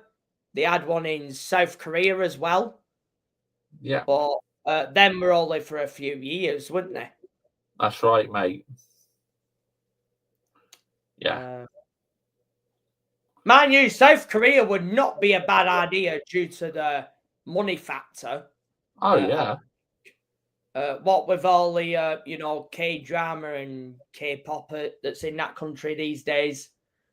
But I'm not sure if they're for Formula One. I'm not sure. Yeah, of course the 2002 World Cup was there. I remember that one. Yeah, of course they reached the semi-finals, didn't they? Yeah. Yeah, they got past Italy and Spain, didn't they? Yeah, I remember that one.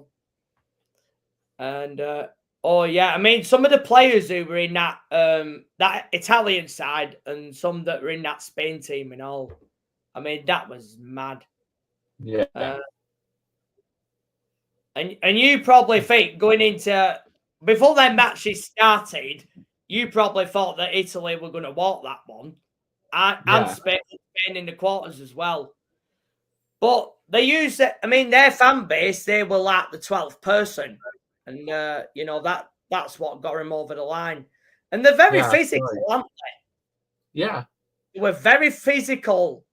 If you look at back in the highlights now, I mean, some of the tackles they made on, let's say that Italy game in particular, I mean, there would have been yellow cards and red cards all over the place now. Oh, thanks. Yeah. I mean, oh, God, I remember that game. Yeah. And wasn't that referee who was in that game, wasn't he done for corruption later on? Yeah, he was. Yep. Yeah. Yeah, I remember that.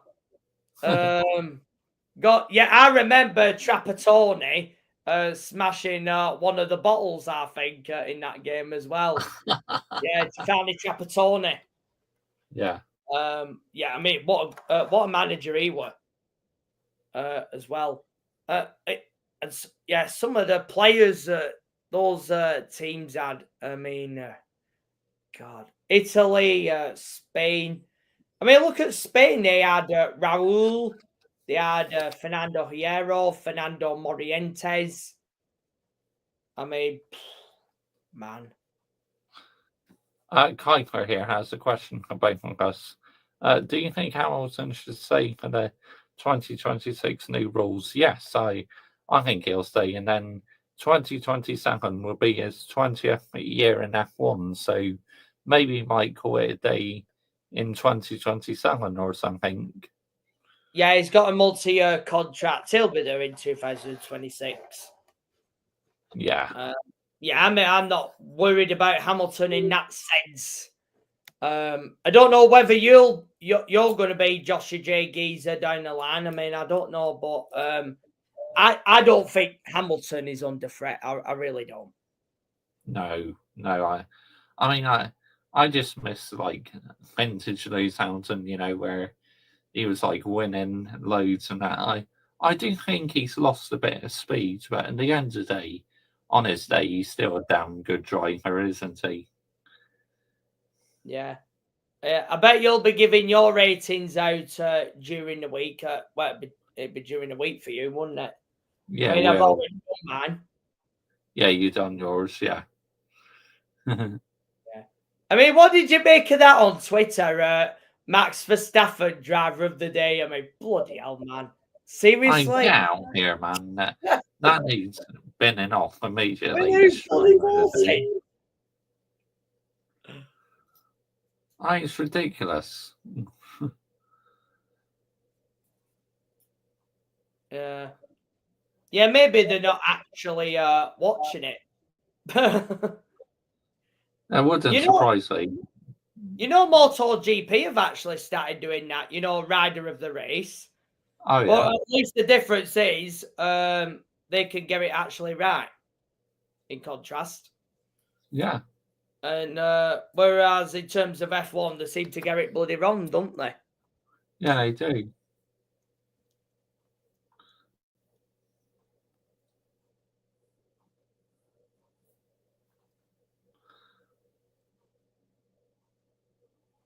I don't know where Lewis Hamilton would go after in 2027. Maybe I, I don't know. think he'll call it a day after that. I think Yeah. he'll retire. Mm. Yeah, I don't see him doing a Fernando Alonso. No. I mean, I say he's got other projects lined up. I mean, let's get it right. Mm. Yeah, it's amazing that Fernando Alonso's still there, isn't he? I just seen one of his interviews on Sky Sports now. Yeah, I remember back in the day when he said Formula One was boring, and of course, I mean, he was in a bad McLaren back then. Yeah, and obviously he went off and did some other things, didn't he? Le Mans. I think he did a bit of IndyCar as well. that's right. Yeah, He went off and did some other things for a bit, and then he came back, didn't he? yep. It's a shame he's not won more World Championship titles. I always thought he would have done after I agree. Yeah, that double with Renault. I thought he would have won one with us. Yeah. But God, I just think he's made, let's say, wrong moves at the wrong time. I think that's all it is. I agree. If you give him a car, it would deliver, no doubt about it. Yeah, It's just one of them things, isn't it? You know what? I think after his career, I think he'll go down as underrated. yeah, A bit like Alan Prost. yeah. That's right. Yeah,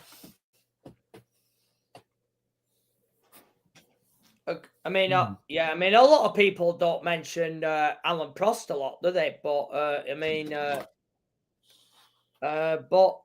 he was one of them that always used to challenge Senna, and of course Mansell. Of course, that were in the 80s, though, wasn't it?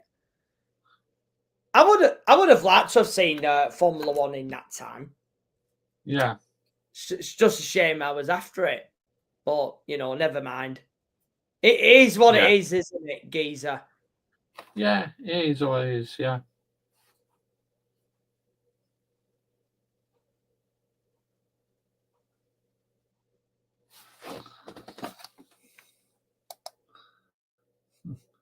I mean, yeah. Look, never say never, Mob. He could still get at 8th, but I think it's becoming increasingly unlikely now. Just how tough the competition is. Yeah, I mean, Lewis Hamilton could have been on 8, and Michael Schumacher could have been on 10. Mind you, he could have been on 11 as well, because there was that year when he was battling Fernando Alonso, of course, as well. But look, it is what it is, isn't it? Yeah. I mean, the one that got away from me. I mean, it's got to be 1999. Yeah. If he had to been injured and had that crash at Silverstone, he would have won it that year. No 100%. 100%.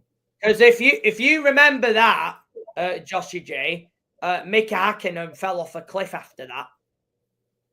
Yeah.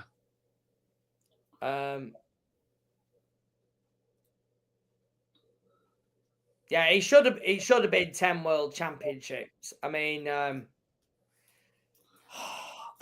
look, 98. Obviously, we'll always point to Spa And look, I know that race was, mad what with the weather and that, but that race was, I mean, Michael Schumacher should have won by a country mile in that one. Yeah. 97. Obviously, I think Nürburgring, where he got taken out by his brother, Ralph Schumacher, if I remember rightly. Yes, he did. Yeah. Yeah, and obviously that cost Michael points in that race. And obviously, 98, Suzuka, he started on pole. His car stalled, if I remember rightly, and he had to go to the back. Of course, in them days, you had to go to the back of the grid. And if you remember that race, the first few laps, he just, at the start line, he just went through, 5 or 6 cars before going into turn 1. I mean, that was mad, wasn't it? And I think on lap 30, he was as high as 3rd. And I think he had a puncture.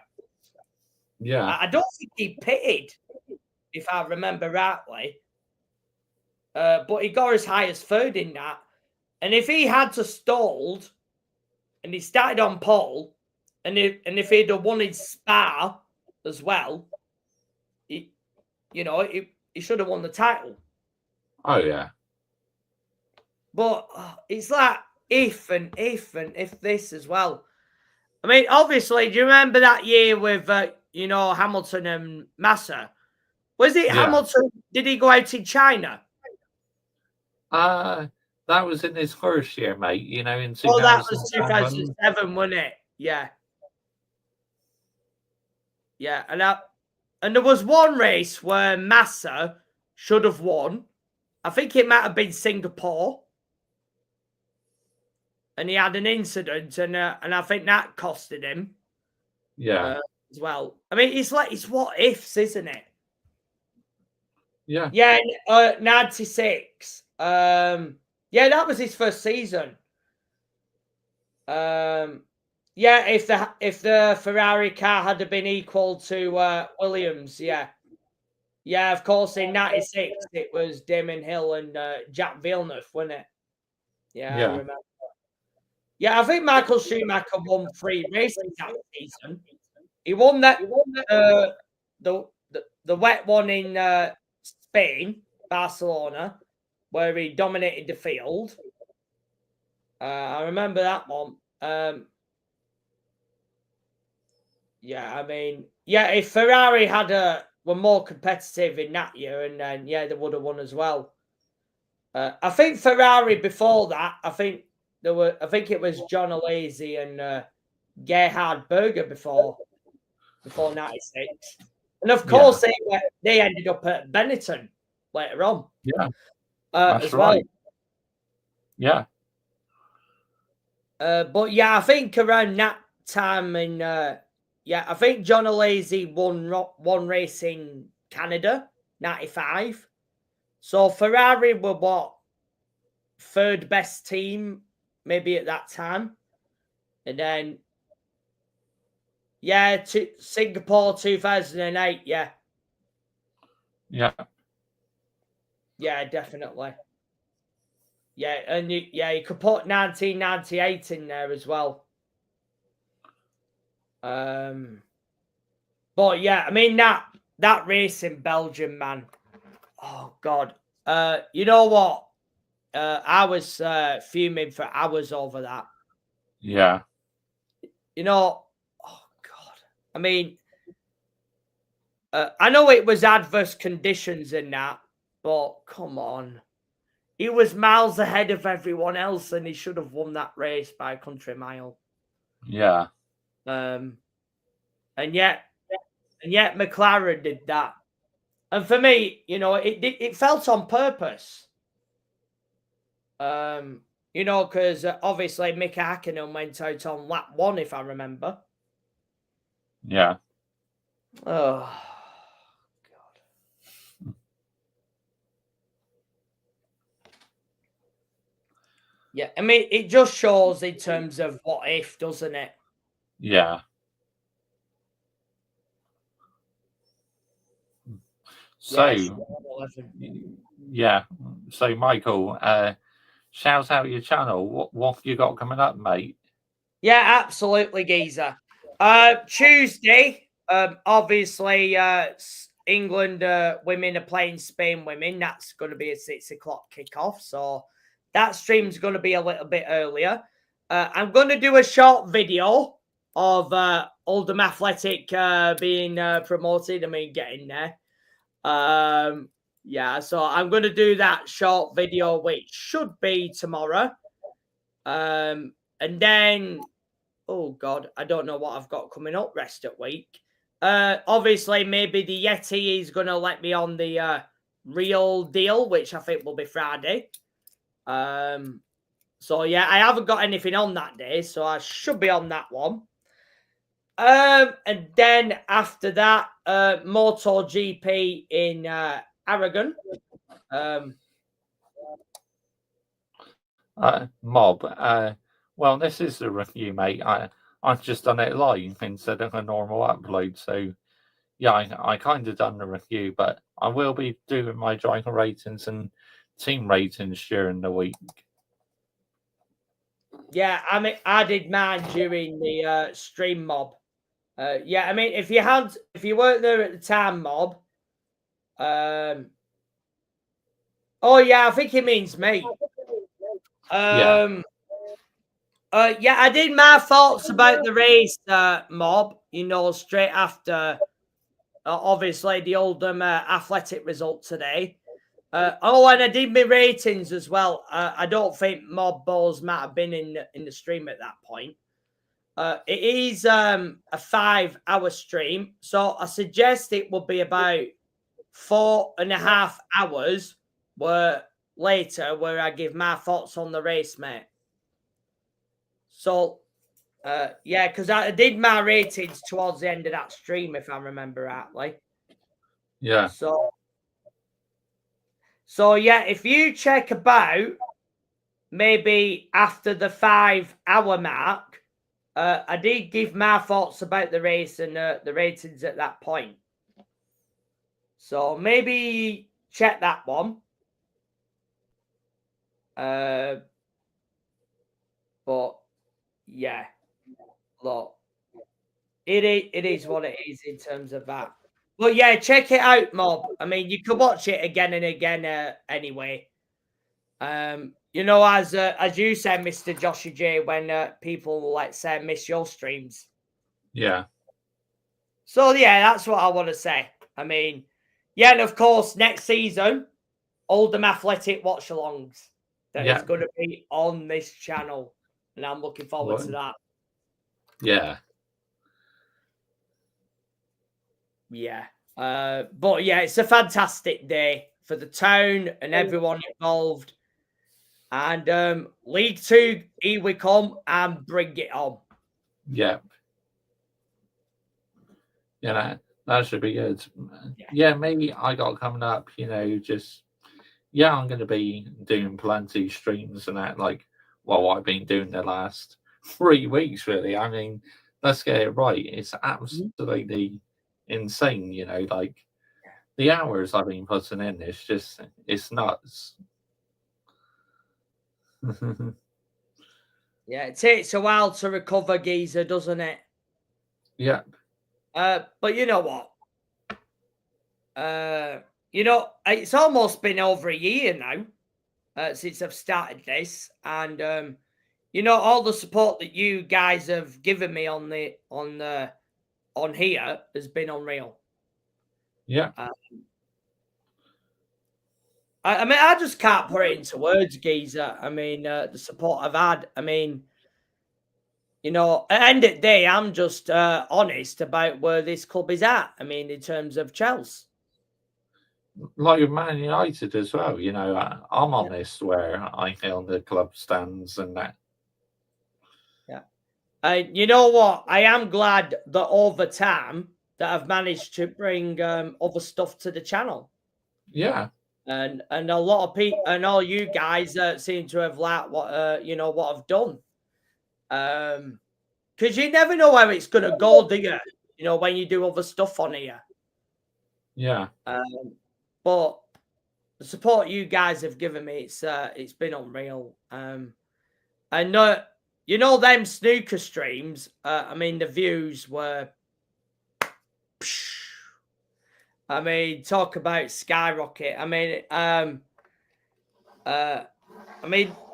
it's mad, isn't it? Yeah, yeah, it's a bit like on my football channel. You know, I'm looking forward to like getting started with the EFL content. That should be a bit fun because the football league is quite popular. So I think a lot of people will enjoy the EFL and that. Yeah, I did say to you, Geezer, you know, stick with the channel. Yeah, as well. I agree. I agree. I mean, like all the big things and that we can just talk about on here, can't we? Yeah. You know. Yeah.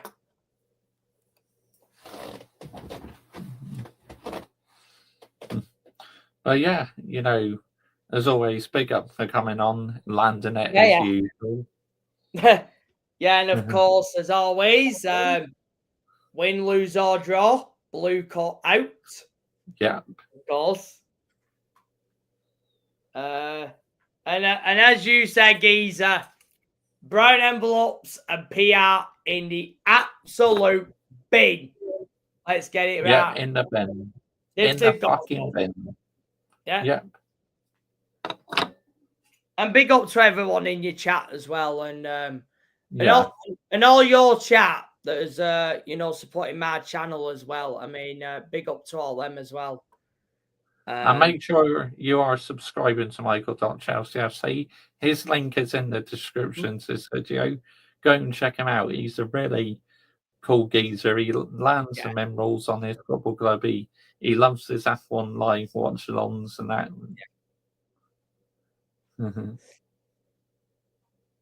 But yeah, we're out of here, people. And don't forget, Glazers out, Ineos out, and brown envelopes in the bin as well. Thank you for watching. Good night. Yeah.